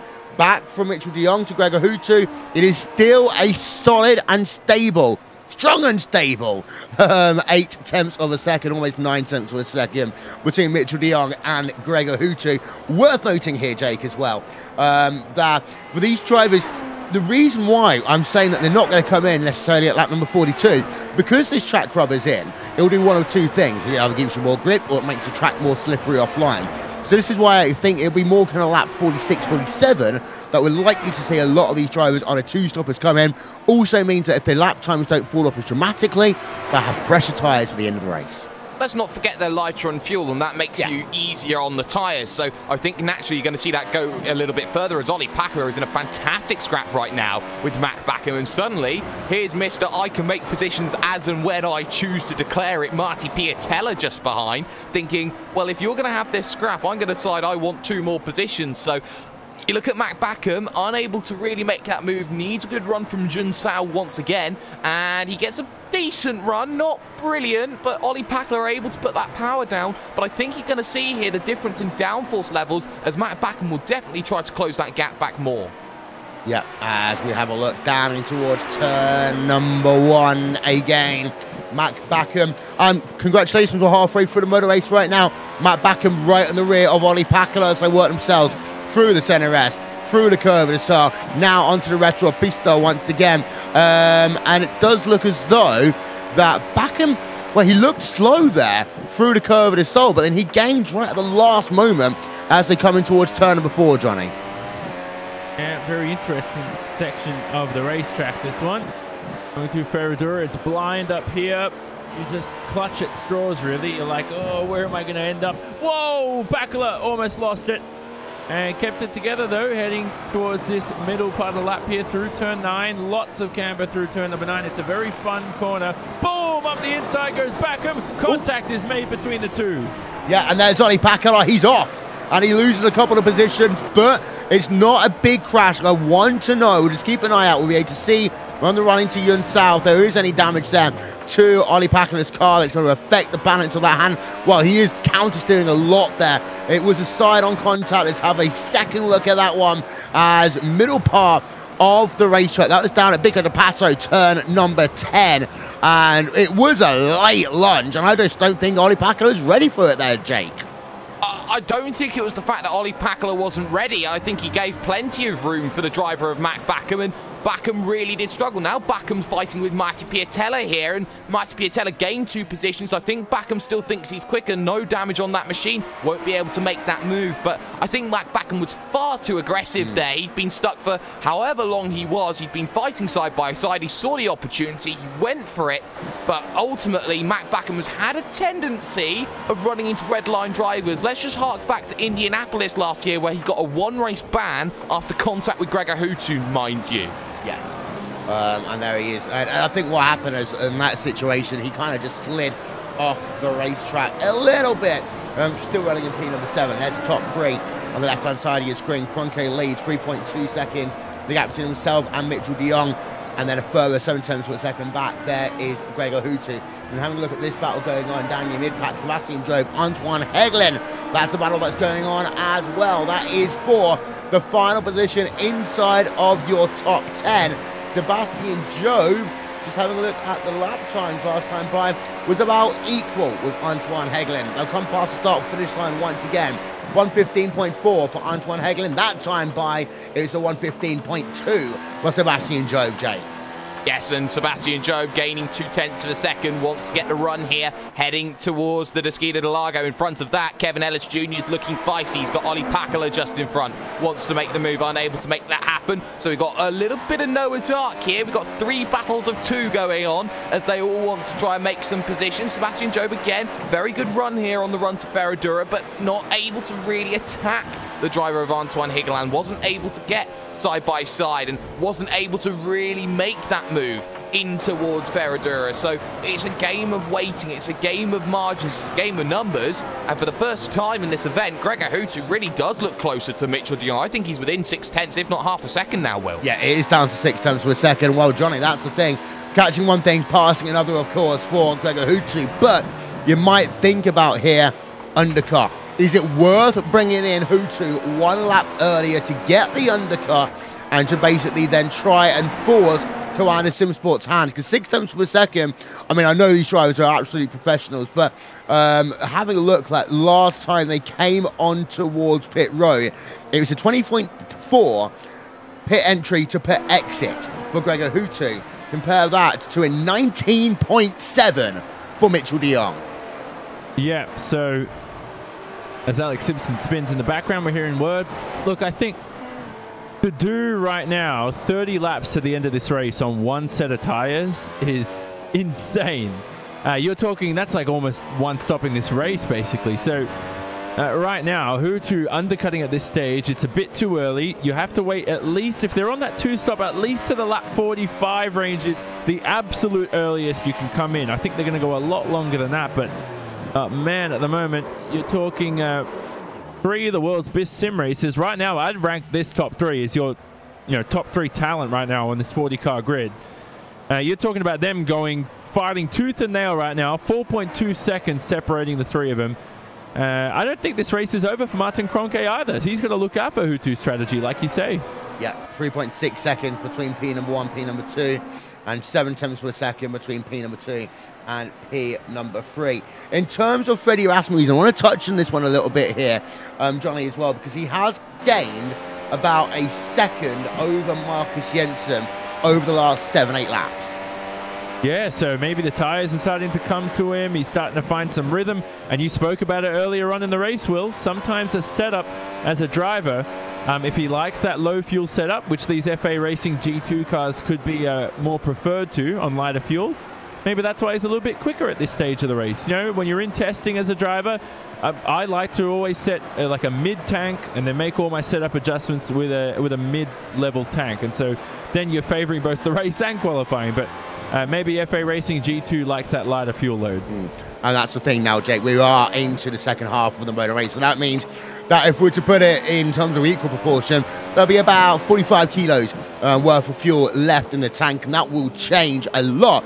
Let's not forget, you know, in terms of an actual racer would weigh about the same as, well, less even than the amount of fuel in the tank. So it's almost like taking a second passenger out the car over the course of the event, and that changes the setup on these things completely, especially when you consider these things only weigh 650 kilos. Yeah, it certainly does, and the way that you go and the way you attack is 2 different things. As Jamie Fluke on the alternative strategy goes to the outside of David Williams into turn number 1. Just about gets the move done there. No real harm or foul, but David Williams could try and get the attack back through this next left-hander. Little wiggle there from Jamie Fluke as he looks to get himself back going. And look at this. David Williams will look to try and make that attack, but he's not close enough on the older tyres, and that's going to really hamper him in terms of what he needs to do. But you are right, Will, in the sense that when you have that fuel, when you are losing fuel, that car becomes lighter. When you take an extra passenger basically out of that machine, you're able to usurp more out of it. It's sometimes the start of the race is like driving a boat. Now you're driving a little bit of a speedboat and you've got a nice motor on the back. Yeah, 21 laps now into a stint. So this is a point where they pitted Martin Kroenke, Mitchell de Jong, that last time by Gregor Huttu, of course, came in 1 lap earlier. So this is what I predicted, that they are eking out this second stint a little bit more, as I say that Marcus Jensen on towards pit road for stop number 2. So Marcus Jensen, the first to blink this second time around in terms of your main runners inside your top 5, Johnny. Yep, so hopefully he doesn't miss his pit stall this time around. He was very cautious, though. Had to make a second little adjustment there. Quick pit stop, though, for Marcus Jensen. I think my timing screen's starting to screw up a little bit because it's showing the pit stop as 0.9 of a second. I don't think that's true, but it was very quick. 4.8. Overall time, 20.3. But into comparison, that was faster than what Gregor Huttu did on his first pit stop. And now more and more I think about it, actually, Johnny. Huttu's first pit stop was very slow in terms of big scale. It's 20.4, and that's not what we expect from a 5-time champion. Yeah, I'm not sure what went wrong there, whether he missed his marks, because that's very important as well, and that can take time off your pit stop as a driver. But remember, he lost the position to Marcus Jensen. That we thought he had it because Jensen made the mistake, but then Marcus fought back, the young Dane. Right now, though, hopefully Gregor doesn't make that mistake if he's aiming to undercut Mitchell de Jong. De Jong's in the pit lane. Yep, so de Jong is in. So, I talked at the start of this broadcast, Jake, about sometimes if you're commander, you're going to have to use one driver to cover off the other, and that's exactly what they've done. They brought in de Jong a lap earlier here to cover off anything that Gregor Huttu might have done. Yeah, we also see Martin Piatella down the lane as Ollie Pakala has already made his stop. So we are seeing vehicles in, and Mitchell de Jong had to make that stop. He'll be in, he'll be out, and he'll be behind Mac Backham. So he will have a very nice little bit of help then, as he's ahead of Kevin Ellis Jr., Antoine Higeland, and Sebastian Joe. So effectively clean air. Mitchell de Jong will be very happy with exactly where he has come out. Martin Piatella, on the other hand, very long stop. He's a mile behind Peter Berryman now. He is, but his lane-to-lane time was exactly the same, actually, 19.7. So it all kind of ended up being around the same, but he's just ended up falling off the background a little bit. Let's turn our attention, though, back to your 2 leaders right now. Martin Kroenke, what is he going to do? Is he in a battle with his own teammate here that we're not too sure about? And is he going to come onto pit road? Yes, he is. Now, what does Gregor Huttu do? He comes in as well.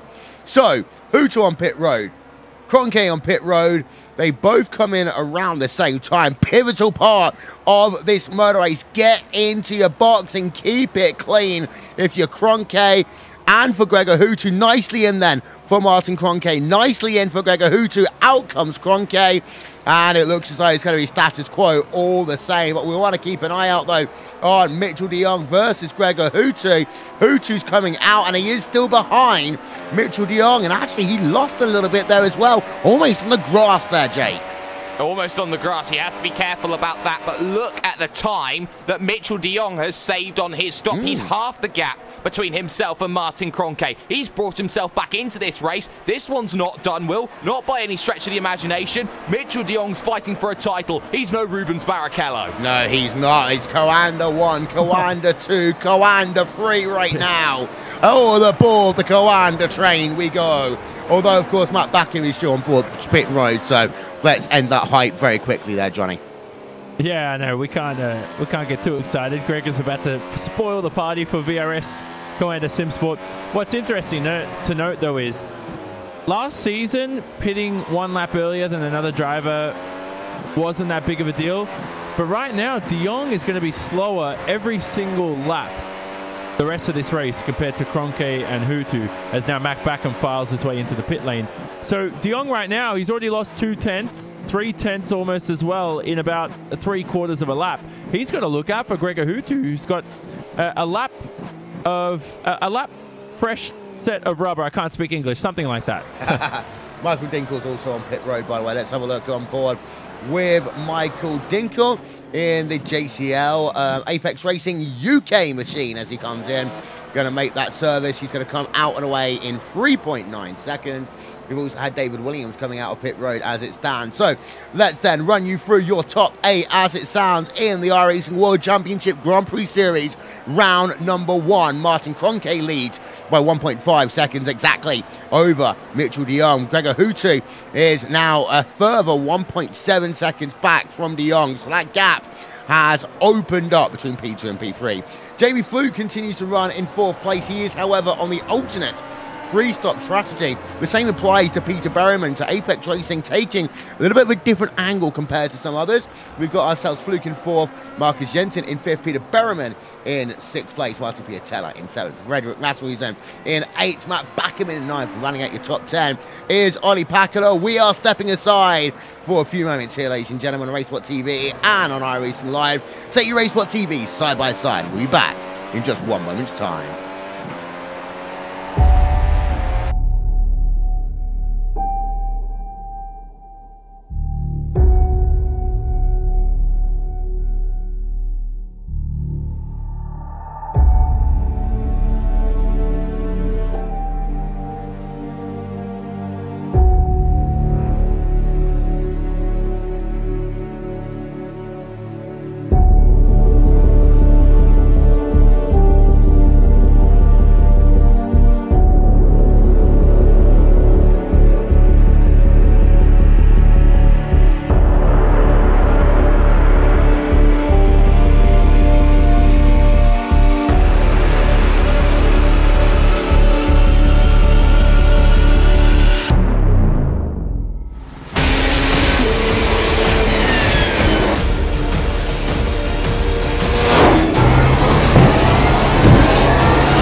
Once again, photo finish here of the Indianapolis Motor Speedway.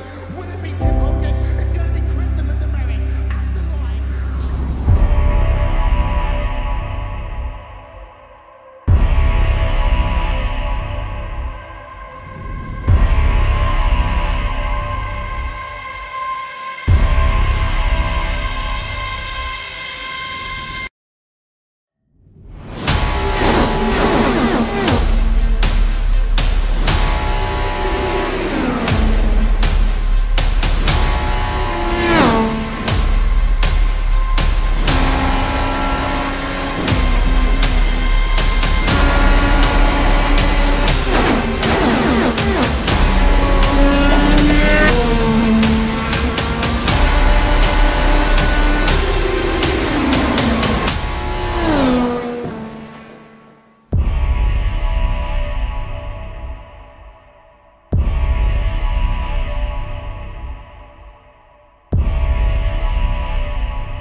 We are on the road to the 9th annual iRacing Indianapolis 500, and all season long here on RaceSport TV, Friday Night Prime Time is proud to welcome the Verizon IndyCar Series to your homes. Catch it every Friday at 8 p.m. GMT as we are on the road to the month of May, and of course the greatest weekend in all of racing. Back here, of course, in the iRacing World Championship Grand Prix Series, Martin Kroenke continues to lead. Traffic coming into play. Now, let's talk about traffic a little bit. As he actually locks up there, does Martin Kroenke. His last pit stop time was 4.3 seconds. That's a big lock-up for him into the Center S. Rules have changed, of course, this year, Jake, in terms of the way lapped cars work. Yeah, that's very, very crucial. It's now the responsibility of the passing car to make an overtake, so they don't have to get out of the way, but you have to make sure that you get around, and Martin Kroenke almost showing how not to make that happen. That gap of 1.6 seconds, which he had extended over Mitchell de Jong, now comes down again. You can see Paul Ilbrink, very gentlemanly-like, the sole remaining Radicals Online machine. Very shocking to hear that. Now gets himself out of the way of not only de Jong, but Gregor Hutu as well, and Hutu all of a sudden looks like he could break through barriers at this stage as he's looking to try and get the DRS back with Mitchell de Jong. Yeah, and this traffic is going to be crucial, I think, to help them on that As don't forget, live timing and scoring is available at racesport.tv/timing. Keep up to date with all the strategies of what has been a fascinating race here today. We've got drivers on a free-slot strategy. I'm going to run through them for you. Jamie Flug currently scored in P number 4. Peter Berriman currently scored in P number 8. Tommy Osgard currently scored in P number 14. And then we've got ourselves Ricardo Orozco, P number 19. Yao Vaz, P number 21. These are all drivers in that free-slot strategy, along with Alex Simpson as well. It's a very interesting one, because basically it's Apex Racing UK, Johnny, who's done the free-slot strategy, and it's been to various degrees of successes. We're not really going to know until the final lap of the race how successful it is, but we know Apex Racing UK traditionally are very fast in a straight line. Yep, they are. I want to talk about that in a second, because I'm looking at Freddie Rasmussen. It goes deep around the outside into turn 4. That could be move of the season. He's still alongside Marty Piatella here. They're going to go. Oh! Whoa! Huge contact. And he's going to just about avoid coming back on track. Freddie Rasmussen then. How much damage is there to that race car? We have been waiting for a big crash as Sebastian Jobe goes past.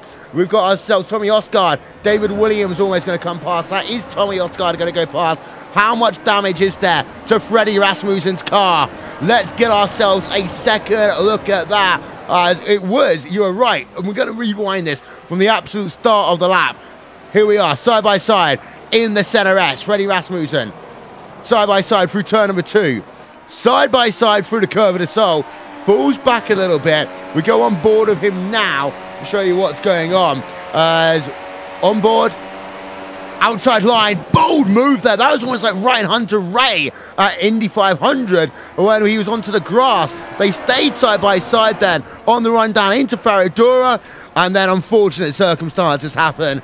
It's a huge shame, absolute huge shame in terms of both those drivers' races, Jake, because, I mean, as we talked and documented the successes, the difficulties that Sebastian Jobe's been having today, but now it's Freddie Rasmussen. He's going to come worse off.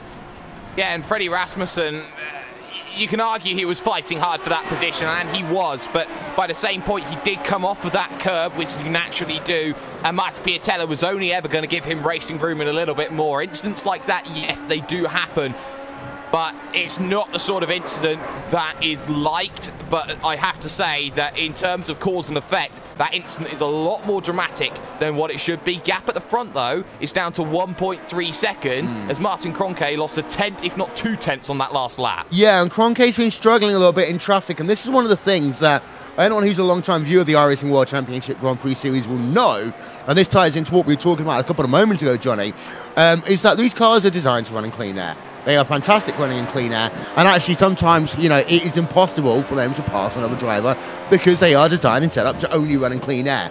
The new lapped traffic rules that have existed from this season have basically meant that teams like Corona Sim Sports, like Team Redline, who's taken this setup approach over the years, they've now got to work for this lap traffic, and it's going to be a lot harder for them than in years previous. There were a few things that stressed me out when I drove. One of them was drivers who were faster than me. And the other one was dirty air. And there's a whole lot more on that list. But dirty air is just, it's abysmal.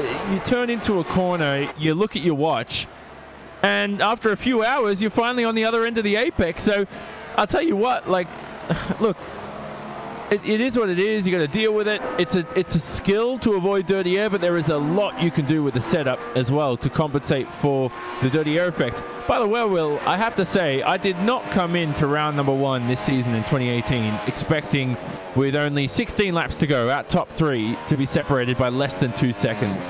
Yeah, it's been a fascinating first round of the iRacing World Championship Grand Prix Series.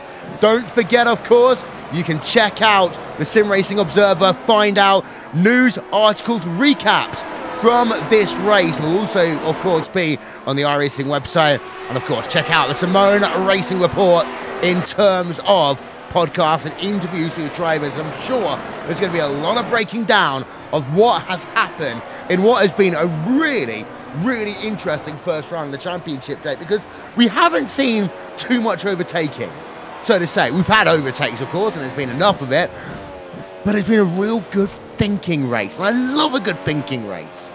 It has been a thinking race. It's been a game strategy. How do I get to X position, Y position, as Gregor Hutu again closes down that gap, brings it to 0.4 of a second, may have an opportunity to battle into turn number 4 at the Interlagos. But it has been the race where you've had to play the strategy game. You've had to start thinking about, okay, how do I now attack the rest of this race? How do I go out there and make that move? How do I play my strategy card on an opening round, which has been fascinating, as Interlagos normally has, and there's only one wish I have for this Interlagos circuit in this iRacing Championship, Will. I wish it was the last round instead of the first. Yes. Yes. Is that clock? Is that clock?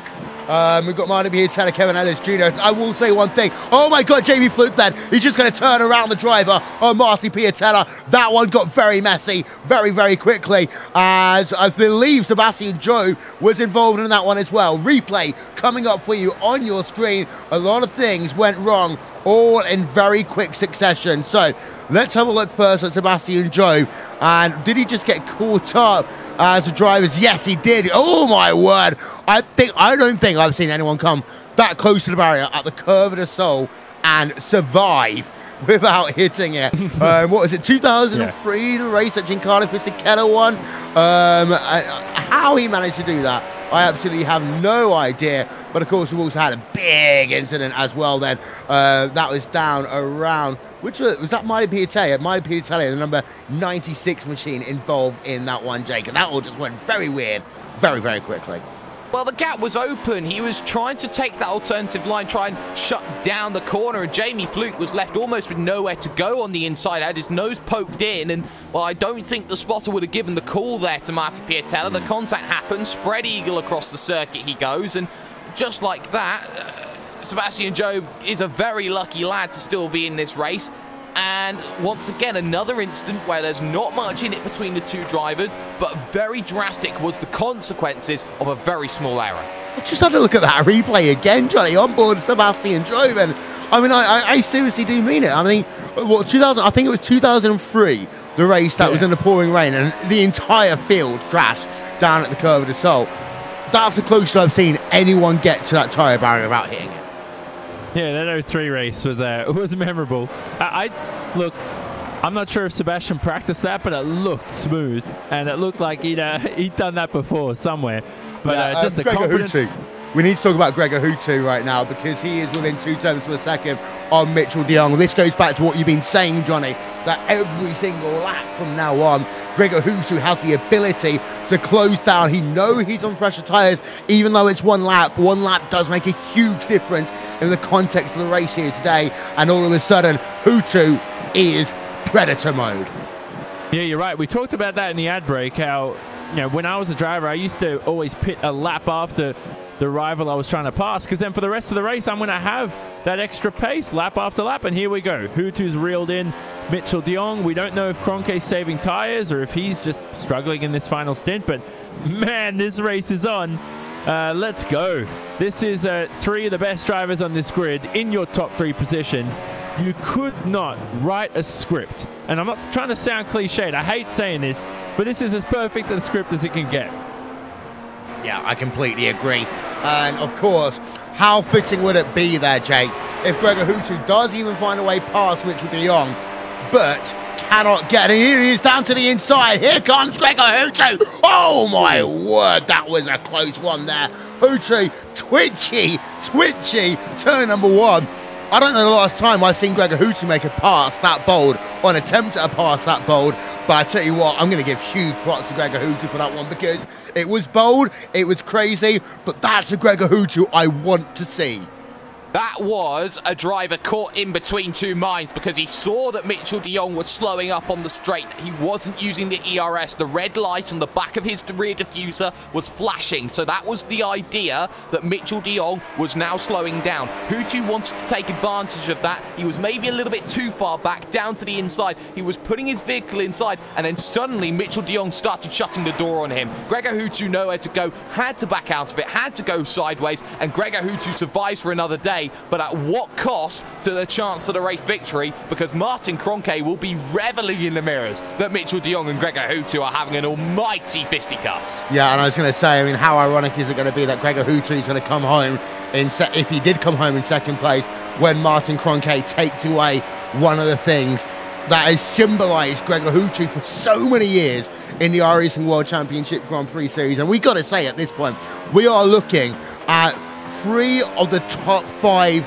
drivers to ever have raced in the iRacing World Championship Grand Prix Series over its 9-year existence. Martin Kroenke, Mitchell de Jong, Gregor Houtu. Gregor Houtu, of course, the driver that started it all. The driver that dominated so often, so frequently. Mitchell de Jong, as we got, by the way, Ollie Packard and Antoine Hegelin, they're having themselves a battle as well going on right now. We go on board with Ollie Packard. You got yourself Mitchell de Jong. He's the new guy that's come through the last couple of years. And, of course, Martin Kroenke. And Martin Kroenke, the driver whose development has really been an inspiration to any sim racer, to show that if you really do dream, you really do try hard, you can make it to the top of the game. I think if you're going to add 2 more drivers into it, you got to add Jussi Nieminen and maybe Hugo Luis in. Ati Kirchhoff maybe as a 6th there, Johnny. Yep, I like that. I've no real arguments there. Mitchell de Jong, don't forget as well, real life, outside of the virtual world, he's in the Red Bull Global Rallycross Series, which is also available on iRacing 2, and a World Championship for that series will be coming in a few months' time. So hopefully we see Mitchell out there in the virtual world too, not just the real world. But yeah, great talent on offer. There's Ollie Packard now still getting closer and closer to Anton Hegelin. Anton Hegelin, by the way, started 22nd, still having a great race, up in the P6 right now. I have to say one thing though, the Coanda SimSport culture, that's something that's so underrated. Look at how it's transformed Mac Backham. Maybe not today is the best example, but just into this consistent, great racecraft guy, today excluded, and he's become better. So here's Ollie Packard though, DRS engaged, and possibly a move up the inside. He thinks about it. Typical Team Redline downforce levels there, Jake, is basically all I can say there. Yeah, you can, because they haven't been able to really make those moves, and they've wanted to, and it hasn't quite happened. There's also just behind that the battle for 11th, 12th, 13th. David Williams, Sebastian Joe, Michael Dinkel in this 3-car train. And I think that we've been seeing it. Certain teams have got downforce levels. They want to attack different areas of the circuit. I think Redline finds its pace in the middle half of the circuit because they want to make sure that they've got all the grip that's there. They're not going to make a silly mistake, and then they can go and try and run away from the front. But I think that's where Redline have started to struggle, and that's where I think, Will, they need to change the ethos of how their downforce works, because they're not in a position where they're dominating. They haven't been for the last 2 years, and they need to go now for low downforce setups, Will, so that they can actually start thinking about making overtakes. Yes, I completely agree. And again, the whole thing about lap traffic, I think, is going to become a huge part of that over the next few races. I think we're going to see that change and mold around that one. Look at that Team Redline though. I mean, this is one thing. Greek Shorehorse, P number 21, car number 21. In some ways, it's always ironic here, Johnny, but you know, we've documented a couple of drivers here today who have fallen short of our expectations in terms of what we expect of them. And when we say this, we build people up for a reason, because they are fantastic sim racers. Great Shorehorse is one of those drivers. He just hasn't delivered here today. I don't know what's going on with Shorehorse. And this will be his worst finish of his career. Last year, his rookie season, had a couple of podiums to his name, was pretty impressive. I don't know what's going on. And look, I'm just going to say, shrug it off. It's one round. Maybe he hasn't practiced much. That's always the first answer you look for. Maybe this new update, because the updates to these tires and these cars, these drivers, the first initial updates have only had like 1 or 2 weeks for it. But after that, the second update that came in, maybe Shorehorse hasn't had enough time to prepare, and only a few days. So we'll give him the benefit of the doubt and see how he fares at round 2 at Sebring. Can I just say one thing, by the way? And we never say this, but Dave Kramer, cheers. I think this is what the most interesting first round of the World Championship Series we've had in 2 years. Of course, we had the new car, Jake, the last time around. Yeah. And of course, we've now got ourselves a situation where I think this has really made the series so interesting. And if you are a true race car fan, you don't worry about the fact that you've not got four-wide action every single corner of a race. This is the racing I love so much. And well, you can definitely argue that Melbourne will have a lot to live up to in a week's time. That much I can say for certain. Gregor Houtu knows that he wants to make things happen. He's still in the hunt here with a little under 8 laps to go. Looking for the inside, not happening through turn number 1. Set the run up through 2 then, Gregor. You need to think about making this move sooner rather than later. You've lost the chance for a victory with Martin Kroenke, unless you see the robot in front of you make a mistake. But now Mitchell de Jong does enough. He holds him up. He gets himself just enough of a gap to hold himself away, and Mitchell de Jong for another lap is safe, Will, and he will keep doing that until lap 71 comes up on the board.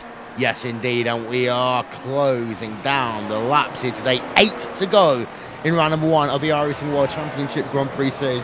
I was just thinking another thing in my head here, John. I mean, you and I, we've talked about this series for so many years, and well, I'm so glad there's no more white, red, and black cars apart from Radicals Online, and actually people's got dynamic. I mean, that's it. That Team Redline livery, I think, is the best I've ever seen. The Commander livery, I mean, they've made purple and orange something that works together. Yeah, I know. I think blue and orange is the one that I just never seem to get working well. But even the FA Racing G2 livery, some people aren't fans of it. I like it. I think it's great. Some teams have maintained their liveries from last season. We look at Apex Racing UK and Orion as well. Yeah. Yeah, all in all, great job by designers. Maybe it was designed by all the people that created the RaceSpot TV graphics. Well, we know the Commander SimSports one was, the Commander SimSports one definitely was. Worth noting as well, I mean, the Orion Racing livery here, Jake, I mean, I think it's one of those things that and the Radicals Online one, they're 2 liveries that I will never be able to get out of my head. You see it and you immediately associate with it. Now, the new livery, of course, from Redline, you know, it kind of tweak over what their classic design is. Commander's got itself. I just love the fact that we're getting so personal now in terms of teams, and I honestly hated it when 22 of the 35 cars were all red, white, and blue a couple of years ago. Yeah, you are right, and I think that we're starting to see colour schemes come into play. We're starting to see these teams all want to start thinking about how do we now go forward and how do we make things happen. Tell you something, a driver who wants to make things happen in the late stage of this event, Will, it's Peter Berryman. He's got a train in front of him. It's certain Michael Dinkel, certain Sebastian Job, certain David Williams. If he gets through all 3 of them, I think he could even be on for a charge here to try and take away Freddie Rasmussen's position number 10, but he's got to get through all 3 of these vehicles, Will, in the next, 2-3 laps or so? Yep, let's go on board with Peter Berryman, actually. Give you a little bit of RaceSpot TV fan immersion.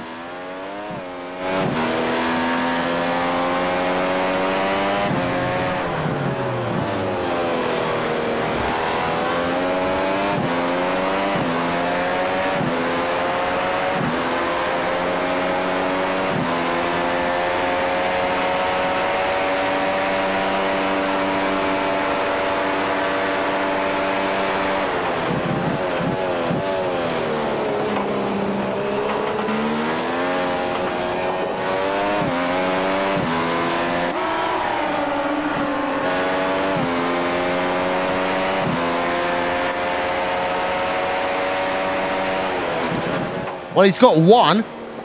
Only 2 more to go, Jake. Only 2 more to go, so he's just got to make sure that he makes those moves quicker. In front of that, though, battle for P4 suddenly ignited. Yeah. Matt Backham's found Marcus Jensen. Hello. And I want to say one thing as well. Marcus Jensen, Burst eSport, 4th place. A team that we didn't even think or talk about, John. We didn't even talk about in your podcast, for Christ's sake. And all of a sudden, P number 4.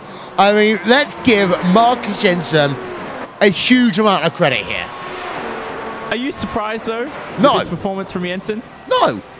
Look, I think even in Apex colors, we expected this from Marcus. Like, one of the youngest drivers on the grid, 17 years of age, and top 4 in a world championship event. Now, we know the likes of Bono Haas, who unfortunately isn't racing this year, was a world champion in many other series at such a young age, but it's, in terms of other sims like that. But Jensen at iRacing, with the competitive level that sim racing is at the moment, with the amount of talent we have, it's a lot harder to do it in this era. And right now, I won't give him too much credit because he's going to maintain P4 ahead of Mad Mac Backham. Yeah, and this is going to be a fantastic battle then to round off 5 laps to go in the first round of the iRacing World Championship Grand Prix Series, Jake. And well, we've had everything here today, and I'll tell you one thing, I really enjoyed being a part of this series once again. And sometimes there are people that say the McLaren MP4-30 is not the car to be for the World Championship Series in open wheels. I think we just had a statement saying otherwise.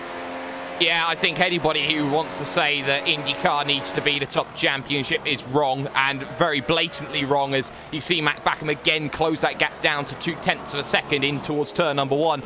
This is the excitement. This is what you get passionate for. This is what everyone has been racing hard to see happen over the course of the racing that we've had over the last 3-5 years. Let's go back 9 years. Let's talk about the Williams FW31 era as well. In towards the Interlagos, no opportunities for Mac Backham. You see that this series, Will, is so pivotal. It is the place to go. It is the place to see the greatest drivers in the world. And there is a reason why Martin Kroenke has such a mystique about him. It's because he races here and only here, and he wins here and only here. And again, that's one of the things that we've got to talk about as well, is the fact that, you know, a lot of teams have diversitized over the couple of years. I mean, there's a couple of teams that we expected to be in the iRacing World Championship Grand Prix Series that, because of the fact they diversitized too much, aren't here. And this has been one of the fascinating things about the off-season. And this is why I really like the fact that we've got an essential privateer here, Johnny, in P number 4. And yeah, Backham is hounding him right now as they come towards 2 to go.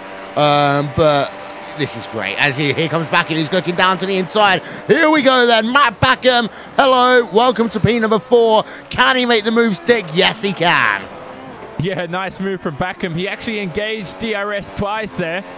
Maybe hit the brake pedal by accident or just hit the button twice, but straight through for him right there. He's up in the P4, and 3 Coanda cars in your top 4 positions. Has to be a good day for them, but hey, Backham's going to have to talk to the stewards after this race. He's been involved in quite a bit of incidents. Yeah, he has, but still, P number 4. P number 4 will stick. He might end up having to start from pit road at a race down the line. It's not our job to judge, of course. I'm going to give a shout out to the team over at iRacing for the management that they do to bring these World Championship Series to life as well. We are down to 2.5 laps to go. And I think it's time here, Jake, that we start talking. 2 laps to go. Let's talk about this guy making history, Martin Kroenke. Not just yet, because we got Gregor Hutu again tucked up in underneath of Mitchell de Jong. And yes, Martin Kroenke has controlled the race in the front in the way that only Martin Kroenke can. But he's had so much help from this driver in the number 24 machine, Mitchell de Jong, who has been holding Gregor Hutu off at bay. And remember that Gregor Hutu has 1 lap fresher tyres, and that's something that is very difficult to do. Keep the man behind you when he's got the advantage. So Mitchell de Jong, the difference that last time by was only a few hundredths of a second, so Gregor Hutu knows that he can attack, and he has a little look there into the Laranjina for an opportunity. It doesn't pay off, though. He is probing for information, and Gregor Hutu, words of James Allen, desperation starts to kick in. Where's Timo Glock when you need him? We've got ourselves a lap and a few corners to go.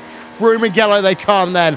For the penultimate time into Yunsal, they come for the final time for Gregor Hutu. You're right, desperation mode is kicking in, and he gets a bad run out of Yunsal. What can this Team Redline car do as they come towards the white flag?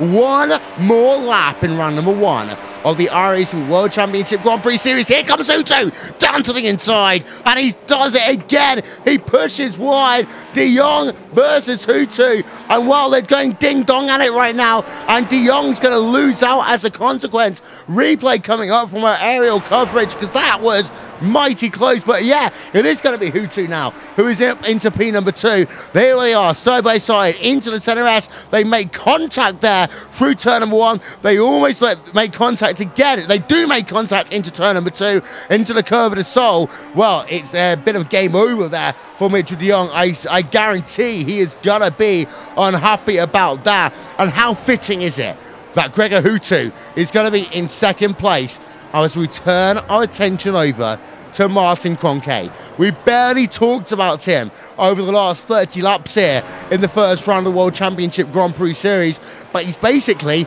back where he was throughout the entirety of the 2017 season, where he was at the end of the 2016 season. Martin Kroenke is making history here. Win streak, Kroenke, let's go here. Martin Kroenke is your winner. Round number 1 of the iRacing World Championship Grand Prix Series. VRS Car Sim Sport win again, 14 in a row for Martin Kroenke. And I'm going to bring back a phrase from Silverstone a couple of years ago here, Johnny. Have you ever? Have you ever indeed?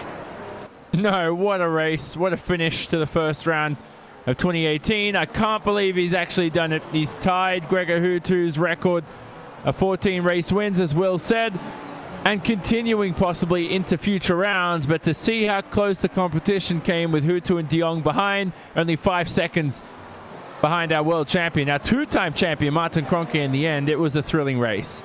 This is what sim racing is all about. You've got 2 drivers in 1 camera shot right now.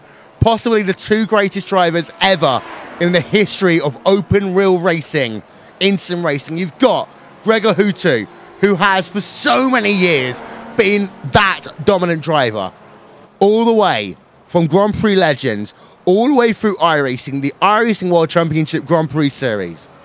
And he now has an equal. And Jake, that equal is Martin Kroenke.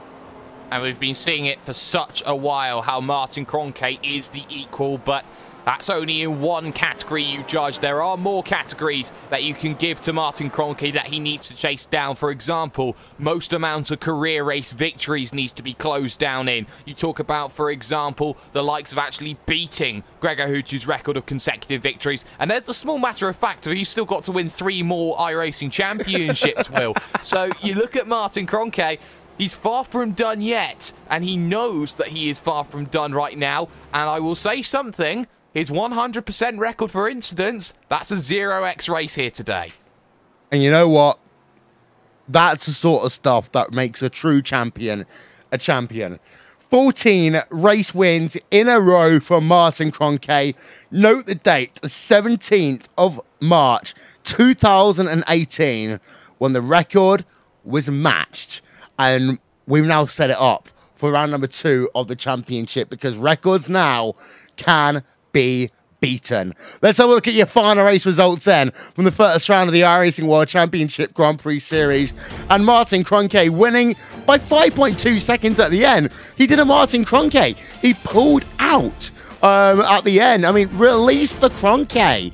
Indeed. Hi, Rachel. How's it going? 5.2 second advantage over Gregor Hutu. Mitchell de Jong, 3rd place. Of course, he'll be disappointed with the fact there was contact involved in that to avoid a Commander 1-2. Gregor Hutu, very bold, last lap of the motor race. Hutu can only manage 2nd. Mitchell de Jong, though, does come home in P number 3. Matt Backham makes it a Commander 1-3-4 here today.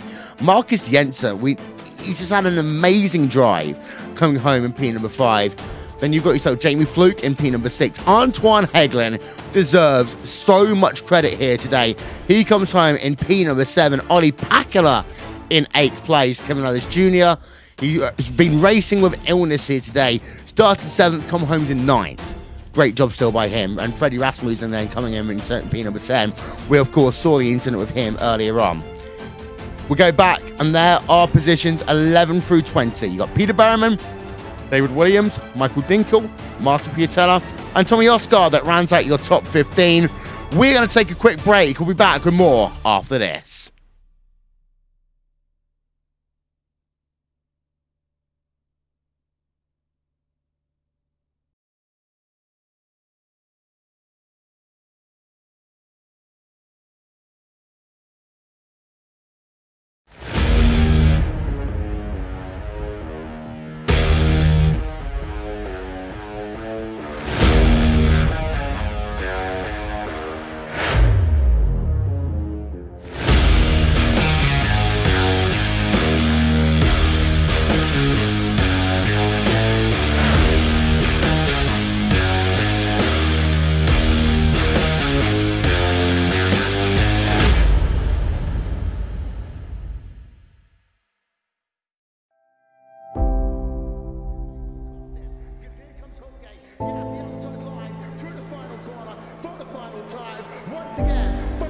finish here of the Indianapolis Motor Speedway. Would it be Tim Hogan? It's going to be Christopher DeMerritt at the line.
Round number 1 of the iRacing World Championship Grand Prix Series, and well, we've matched it.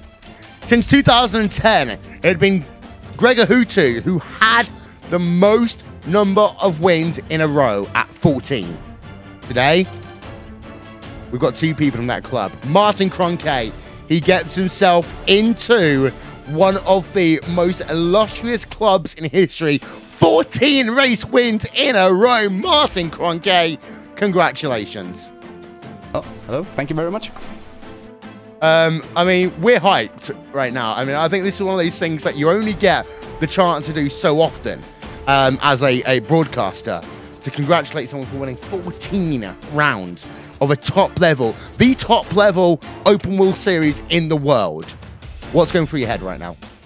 Well, just being extremely happy. Honestly, not that much more, to be honest. Race itself, I mean, it's very different from 2017. You did the 2-stop strategy. There was the fact that you're kind of running out front. The benefit to you there, that it didn't hurt the tyre life so much, and how different has the racing been to this time last year? Well, it is quite different. You have to take care of the tires a lot more since they just wear down a lot, and it seems like as soon as you slide a little bit and overheat them or do any other non-ideal thing, they punish you the next 3-4 corners for that. So being in clean air is extremely helpful, because at the end of the day, if you're in dirty air, you will most likely do quite a bit of front downforce, not as much rear downforce, and your front tires will be quite bad after a couple laps. So that was definitely a good thing. I guess if I wasn't running in clean air, maybe a 3-stop would have been an option, but yeah. Well, first win of the season in the books.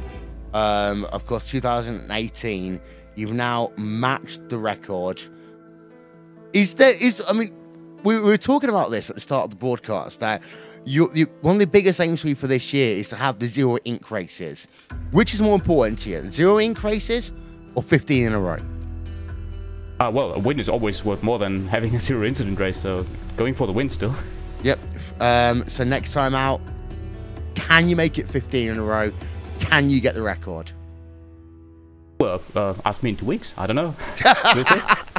You've never given anything away to us, Martin. Of course, give some shout-outs to Sim Sports and the guys that make it happen for you.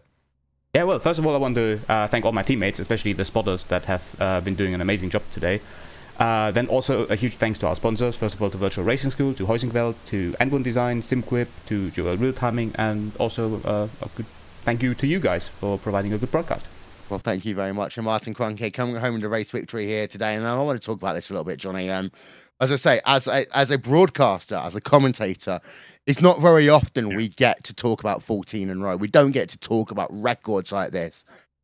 October 2016 to now, no one has beaten Martin Kroenke. It's like Oscar in WWE. It's like anything else. I mean, this is one of those things that I'm just beaming for ear to ear. It's happened. Yeah, no, I can't believe it either. I mean, I'm just trying to remember the last time a driver other than Kroenke or Hutu won a race. It was Joni Tormola, probably, if I recall correctly. Oh, it's that India. Yeah, it's Joni Tormola first race in the this car.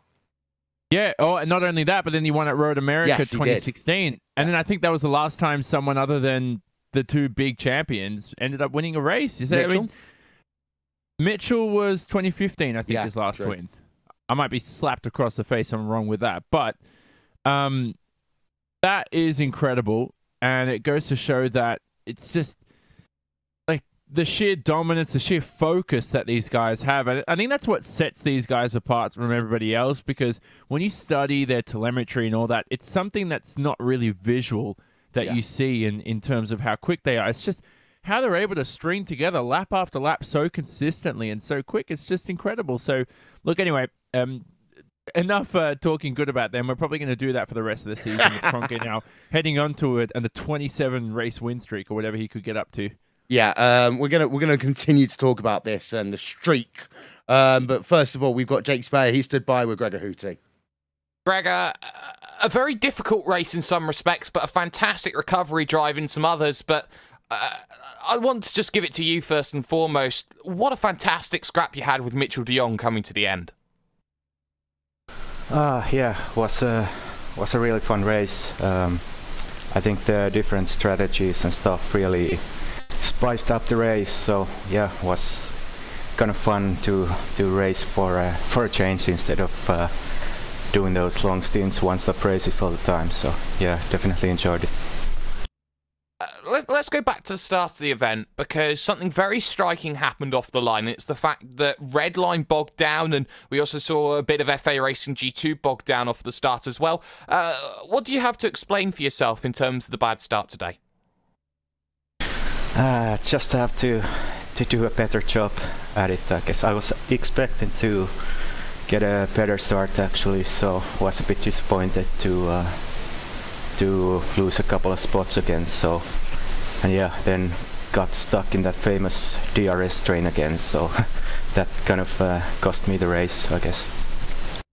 Well, this race is written in the books, but Sebring, you have a record that has been tied to you. You now have a record you need to defend with pretty much every single bone in your body, I would have thought. Sebring looked pretty good for you last season. Do you think that you can find yourself in a position to attack Sebring this season? I think it's Phillip Island next, but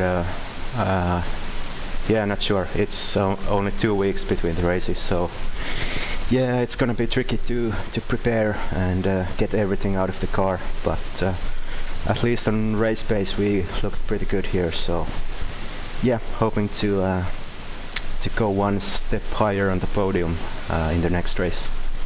Well, that is no worries at all. It may be that I have completely forgotten about a race, and I wouldn't put it past me with my memory. But Gregor Hutu, before we let you go, any shout-outs or sponsors to give, of course, to your team at Team Redline? Yeah, thanks to my teammates, first of all.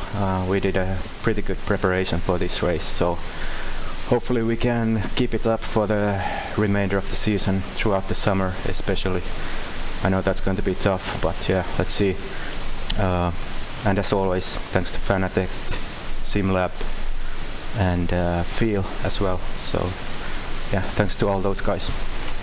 Living legend Gregor Hutu coming home in position number 2, and in some stages, Will, turning back the clock. Yeah, kudos to Gregor Hutu there, P number 2 here today. Run number 1 of the 2018 iRacing World Championship Grand Prix Series. And well, Johnny, I mean, again, on one hand, you've got yourself, Martin Kroenke. He's got 14 in a row. Hutu's got 14 in a row, and it's kind of really, in my eyes, iconic the fact that Hutu was still second place here today. Yeah, and he just earned it, didn't he, in the closing stages. He had a moment, I don't know if it was 5 or 10 laps earlier, where he had a possible move at De Jong at the center S as well, and it just went away from him. But then he earned it again on that last lap, and we'll talk to Mitchell in a second about that, but that was a thrilling move. Mm. And Jake, in terms of like the storyline for 2018, yes, it is still the Kroenke Hutu show, but at the same time, it's been fascinating here today, the fact that we've talked about 4, 5, 6 different drivers who had a stab at the podium here. We did, and I think this is pretty much what we'd call evidence, Will, that this series is getting stronger and stronger. And whilst, yes, the same names that are at the front and are winning at the front, the difference is, though, those gaps are coming in and they are getting a lot closer. So it's becoming more of a challenge for drivers like Martin Kroenke and Gregor Hutu to continue on this run because of the fact that you've got Mitchell de Jong, you've got Marcus Jensen, you've got Mac Backham, Kevin Ellis Jr., very, very crucially here today, who can all go out there and challenge at any given point in time. And let's not forget all the other 10, 15 drivers who out through the season have a legitimate shot of winning. Yeah. I'll say that the top 20 were split by about half of a second in qualifying. That shows you how difficult this series is. Yeah, it's been a fascinating first round of the championship. I want to talk about Kevin Ellis Jr. actually a little bit more in a couple of moments. We haven't actually got the chance to interview him. We have, however, got the chance to interview third place driver. That is Mitchell de Jong, and he is stood by with Jonathan Simon. Thanks, Will. Here with one of the youngest, most promising prospects in the iRacing World Championship Grand Prix Series, and what Will Vincent tipped, one of the top 5 drivers of all time, Mitchell de Jong. How was that race, Mitchell? Describe the last lap battle. That was the one where it just got away from you in the end, that second position. Oh, no. First, thanks for the kind words. It was an interesting race. It was quite a warm track that we had, so my goal kind of with all the stints was to really take care of the tires and make sure I could get to the end without being surprised by any sudden tire cliffs. And I think I lost a bit much kind of at the beginning of all the stints, just kind of doing that. Maybe it wasn't quite worth it as much as I was trying to manage, but at least we didn't have any sudden surprises or have any issues at the end of it. After that, just tried to nail all my stops correctly and min-max as much as I can around the track. And towards the end, everything was looking good. After I noticed that Gregor was getting quite close, I started really trying to basically build up my ERS for an attack, and it came kind of when I expected it, but it was pretty far back, so just didn't expect a move to happen. And it was a bit of a difficult one for sure. Was really close to going wrong for both of us, so but still on the podium, I can't complain so much. No, you can't. It's a good result in the end. What I'm fascinated is with, 43-degree track temps. Everyone was saying, oh, this is going to be a 4-stop race, and it's going to be, not saying it was going to be any more than that, but I felt that the track rubbering in with 40 drivers out there, well, just under 40. Did that help the tire degradation a little bit? Did that help you guys manage the tires out there on the racetrack with so many cars out there at once? Yeah, I guess so. Certainly that does make a big difference. I don't really know to the extent that it helped. I actually wasn't paying too much attention to my times while I was driving, just trying to feel and wait for a big cliff to come with the tires, and fortunately it was pretty linear with how they were falling off. So yeah, it's definitely interesting. It's something that I think we need to go back, take a look at, and revise things for next race. Obviously you can't beat actual race time for testing things, so it'll be interesting for the following rounds. And the new ERS changes, did they affect you at all too much? I actually quite like it. It lets you make kind of just minor adjustments with, you know, you just drive and just make adjustments based on kind of what other cars around you are doing. So yeah, just lets you focus on driving. You don't have to press buttons or do anything like that anymore. So for me, I quite like that a lot. It's easier just to jump in and drive, which is what I love doing. So I think it's good. And bonus question, I don't normally do this, but bonus question. Surely you had some fun out there, regardless of that last lap pass. Oh, absolutely. I mean, you know, when you're not too far away from Martin and you're still fighting for a podium in this competitive of a series, that's always a good day. There you go, Will. Mitchell de Jong, who you actually tipped, Will. I'm going to hang you out to dry here in a good way. Top 5 driver of all time in this series. I think over the last couple of years, he's overtaken Atsi Kirchhoff. Yeah, that's it. When was the last time Atsi raced? What was that? 2015, I think. Not even. Yeah, I mean, I've got to give credit to Atsi Kirchhoff as well. I mean, he has been one of the greatest drivers in the history of the iRacing World Championship Grand Prix Series. And I say, I'm going to be blatantly honest about it. Gregor Hutu, Martin Kroenke, you put them at the very top of the ladder. Then you've got yourself Atsi Kirchhoff, Mitchell de Jong, Yusin Imanam, Hugo Luis. Sorry, Ben Cornette. I love you to pieces, but you don't make the list. I don't even make. Would he? What's that phrase again? I tell you what, he's better than that. I tell you one thing, Ben Cornette is better than that. I refuse to use that phraseology to describe him. But yeah, thanks, Mitchell. Great talking to you. Actually, great seeing you over in California last year. Yeah, absolutely. It was great to meet you, and hopefully we can do it again sometime. Definitely.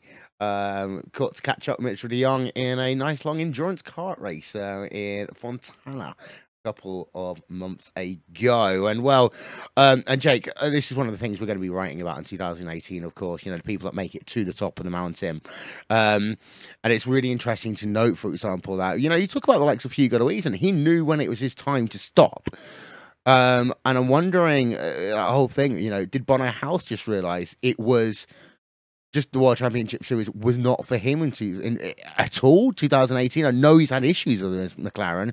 Bono House, you know, we could have been talking about him in 5 years as being one of those drivers. I've got the likes of Sebastian Job in my list. I've got the likes of Freddie Rasmussen in my list.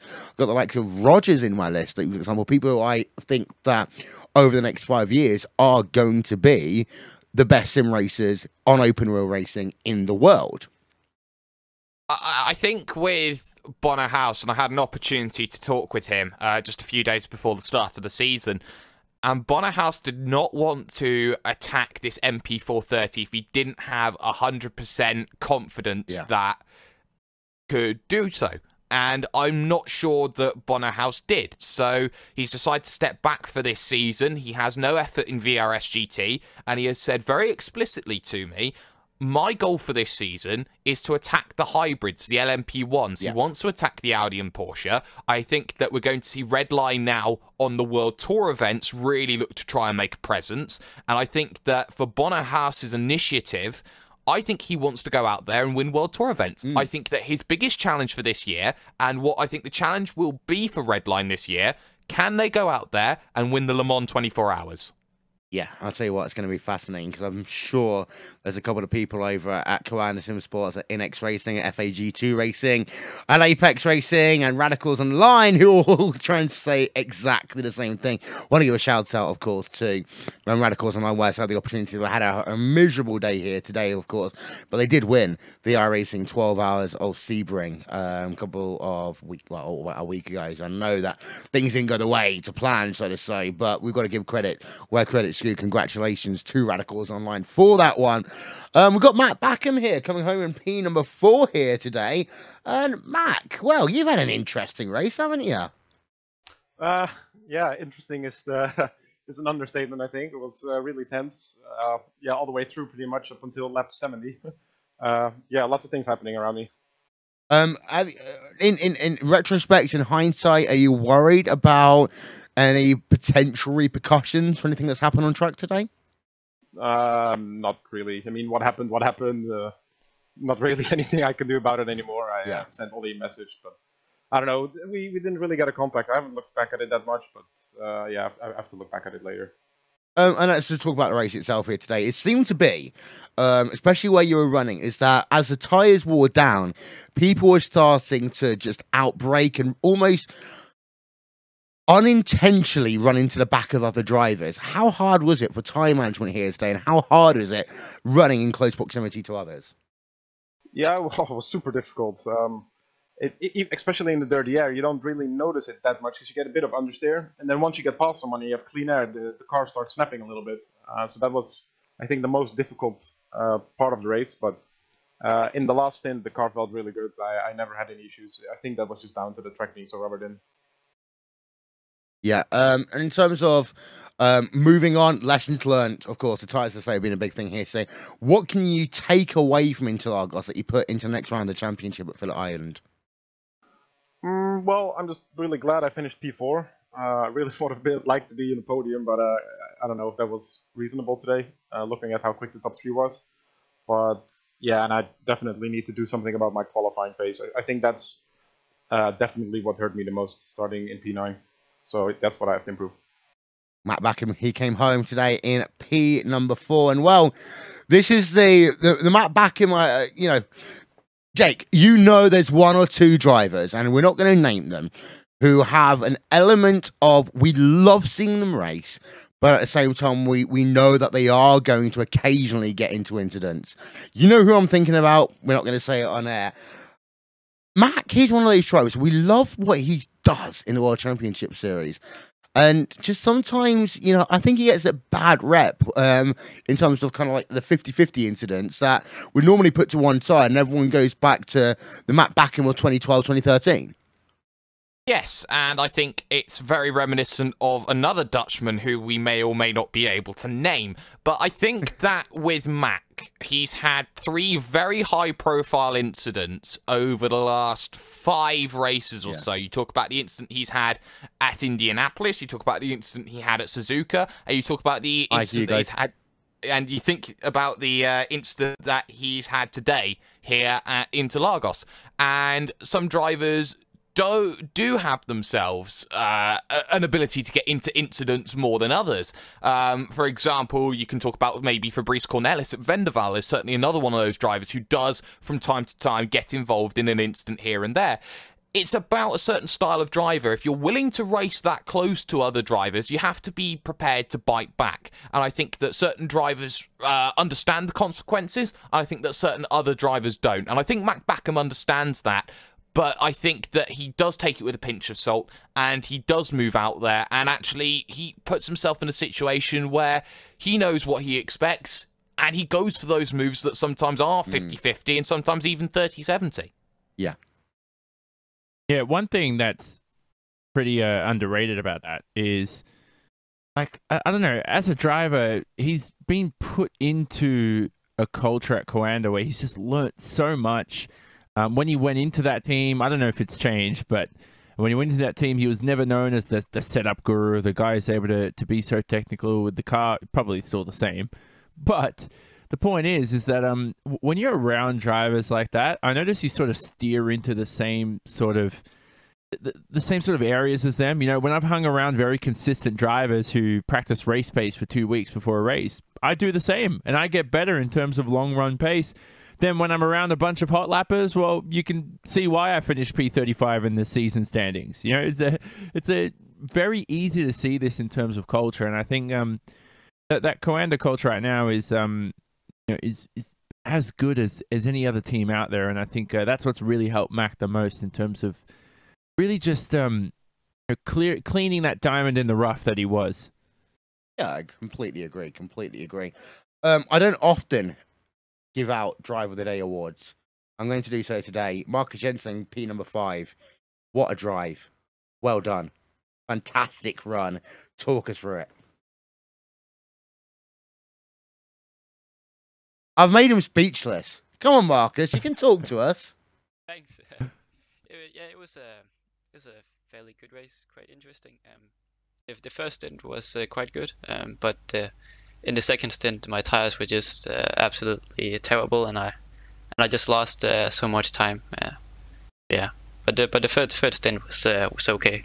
Just couldn't keep Mac behind. But Now, we classify as one of the quote-unquote privateer teams, because you're the only driver running the World Championship Grand Prix Series within the team that you're within. And it's been fascinating to watch you in this race, in that Burst eSport car. Of course, you moved away from Apex Racing UK. You joined a new team. You're in a different situation right now. How's the adjustment been over the last few months? Well, you know, it was quite a late change. So it was only about a week ago that I left Apex. So had to adjust a bit, and I was lucky enough to work with a few other drivers from the testing, so that helped a lot. So was it in, and I know I'm prying at this point, was it in your mind to leave Apex for a period of time, or was this just a kind of like last minute deal that came up for you? Well, I had been talking with them for a while, but I wasn't quite sure until a couple weeks ago or a week ago. So it was a late decision for me. So you got yourself top 5 in the first round of the 2018 iRacing World Championship Grand Prix Series. What lessons can you learn from here to take to the next round of the championship at Phillip Island? Well, I think I have to work a bit on the setup, or we have to work a bit on the setup, because in the second stint it was just not too good. I definitely think there's a lot of room for improvement, so I think that's the main thing. And again, you get my Driver of the Day award. I mean, I think you've had an absolutely fantastic race, and we've seen others kind of fall down around you, but you were able to stand up and finish inside the top 5. Burst eSport, many people don't know anything about this sim racing team. Shout out sponsors, who gets it done for you? Yeah, I just want to thank the guys behind the scenes at Burst for giving me this opportunity. A lot of great things are to come, so really happy about it. Marcus Jensen coming home P number 5 here today. All right, I'm going to give you the chance to challenge me. Driver of the Day, Johnny, you agree? Marcus Jensen, I mean, Driver of the Day, isn't it? Shouldn't it be the race winner? It's not like they're in different cars. Everyone's in the same car. Everyone's in the same car. But we know that we're going to have Coanda. We know we're going to have Team Redline at the front of the field almost. Okay, so, good point. So, Jensen, yes, is up there. Jamie Fluke, can we... Give him some love, yes. Give him some love. Anton Higlin, Baguette French world champion. Excellent job in 7th. Yeah. You know who it could have been instead of Marcus? Obviously, Marcus wins it for me, but it could have been Kevin Ellis Jr. If he didn't get that pit penalty. Yeah, but that's the thing. It's like you go from hero to zero immediately in those sorts of stuff. And Kevin Ellis Jr. had a fantastic race. I mean, he came back with the field to come home in 9th, but he messed up at one of the most important parts of a race like this there, Johnny. Yeah, and look, we can say, oh, it's because he had the flu, but, you know, he wouldn't have been in P4 or P5. Like, what was that? Like, was that the flu making him that fast? Like, it was just a pure mistake. So, it's unfortunate for him, but, hey, his career best result was P8. He could have even achieved a top 5 result here today. He's got the pace. You know, when you come into round 1 with this much pace, we saw what happened with Joni Tormala 2 years ago. It's not a fluke. Yeah. This is a great foundation for Jensen and all these other guys like Ellis Jr. to build off of. Don't forget, Marcus Jensen was part of that Apex crew of himself, Fluke, Higlin, Ellis Jr., Dinkle as well. Don't forget, Dinkle hasn't had the best of rounds today, but he's there. Peter Berryman in 11th. He hasn't had the best of rounds. So, great foundation, those guys. Jake, come on, bring it in. Driver of the Day is Max Verstappen. No, wait. I think that we've seen some very, very astute and solid drives.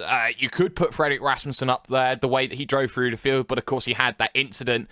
Antoine Higeland deserves all the credit that he deserves, going from 22nd up to 7th position. And you know what?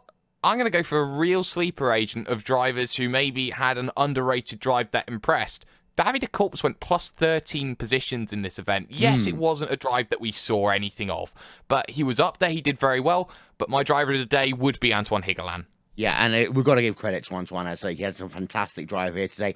And one of the things about that as well is that both Ellis Jr., when he wasn't making mistakes on pit road, and Antoine Higeland and Jamie Fluke have all shown that maybe Apex Racing UK has kind of sorted out some of the kind of tyre life issues that they had in previous years. And as other teams are kind of like, and other teams and other drivers are kind of falling apart here, Jay, Apex have finally got it.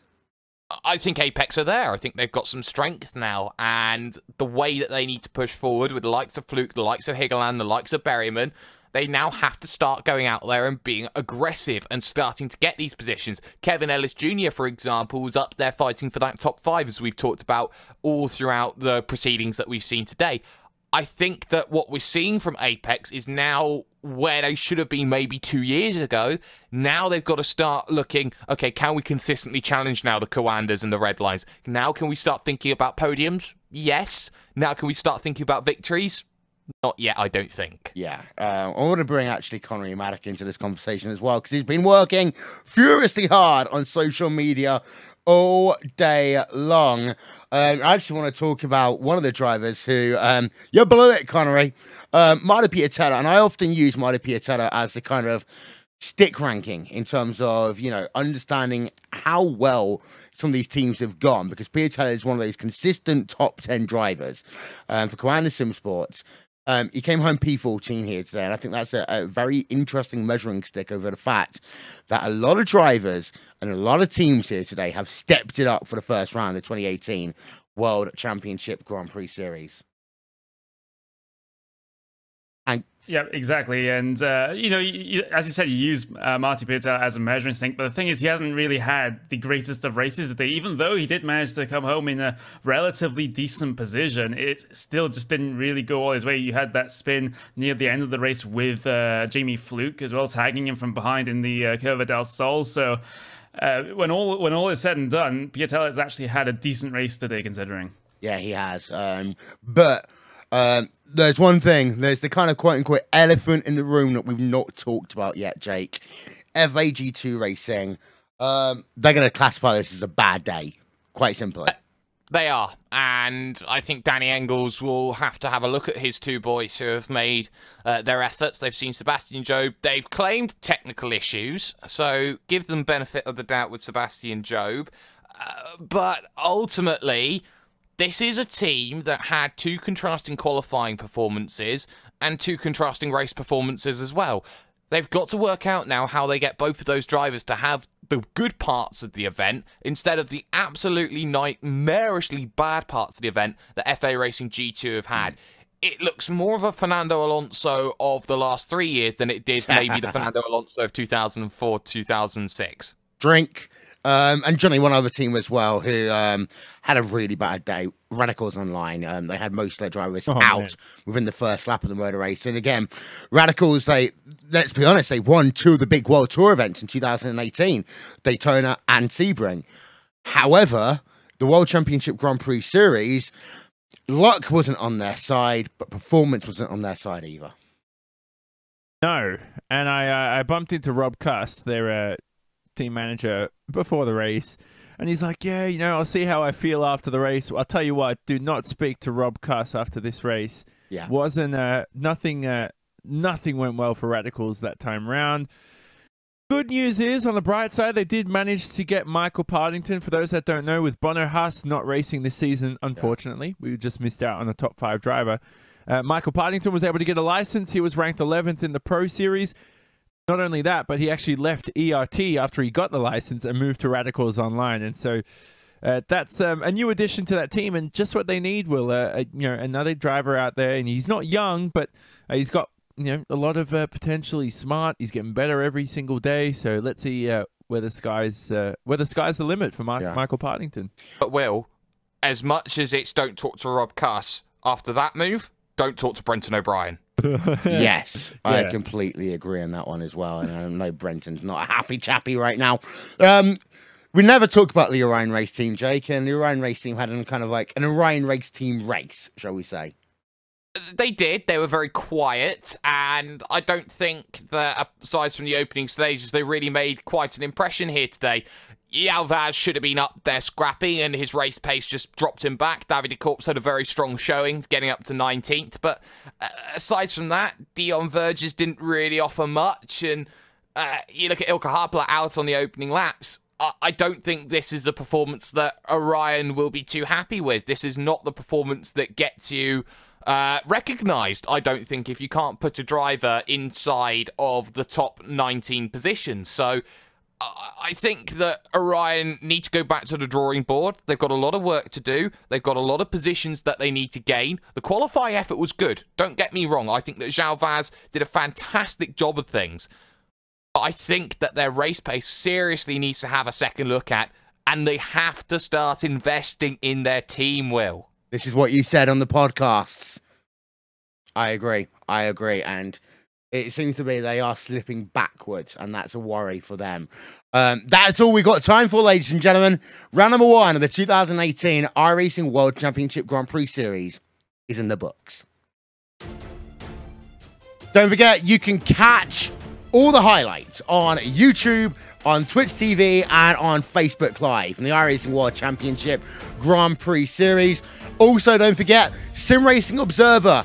Check out the recap of the race, and also in terms of who are going to get those illustrious Berry points.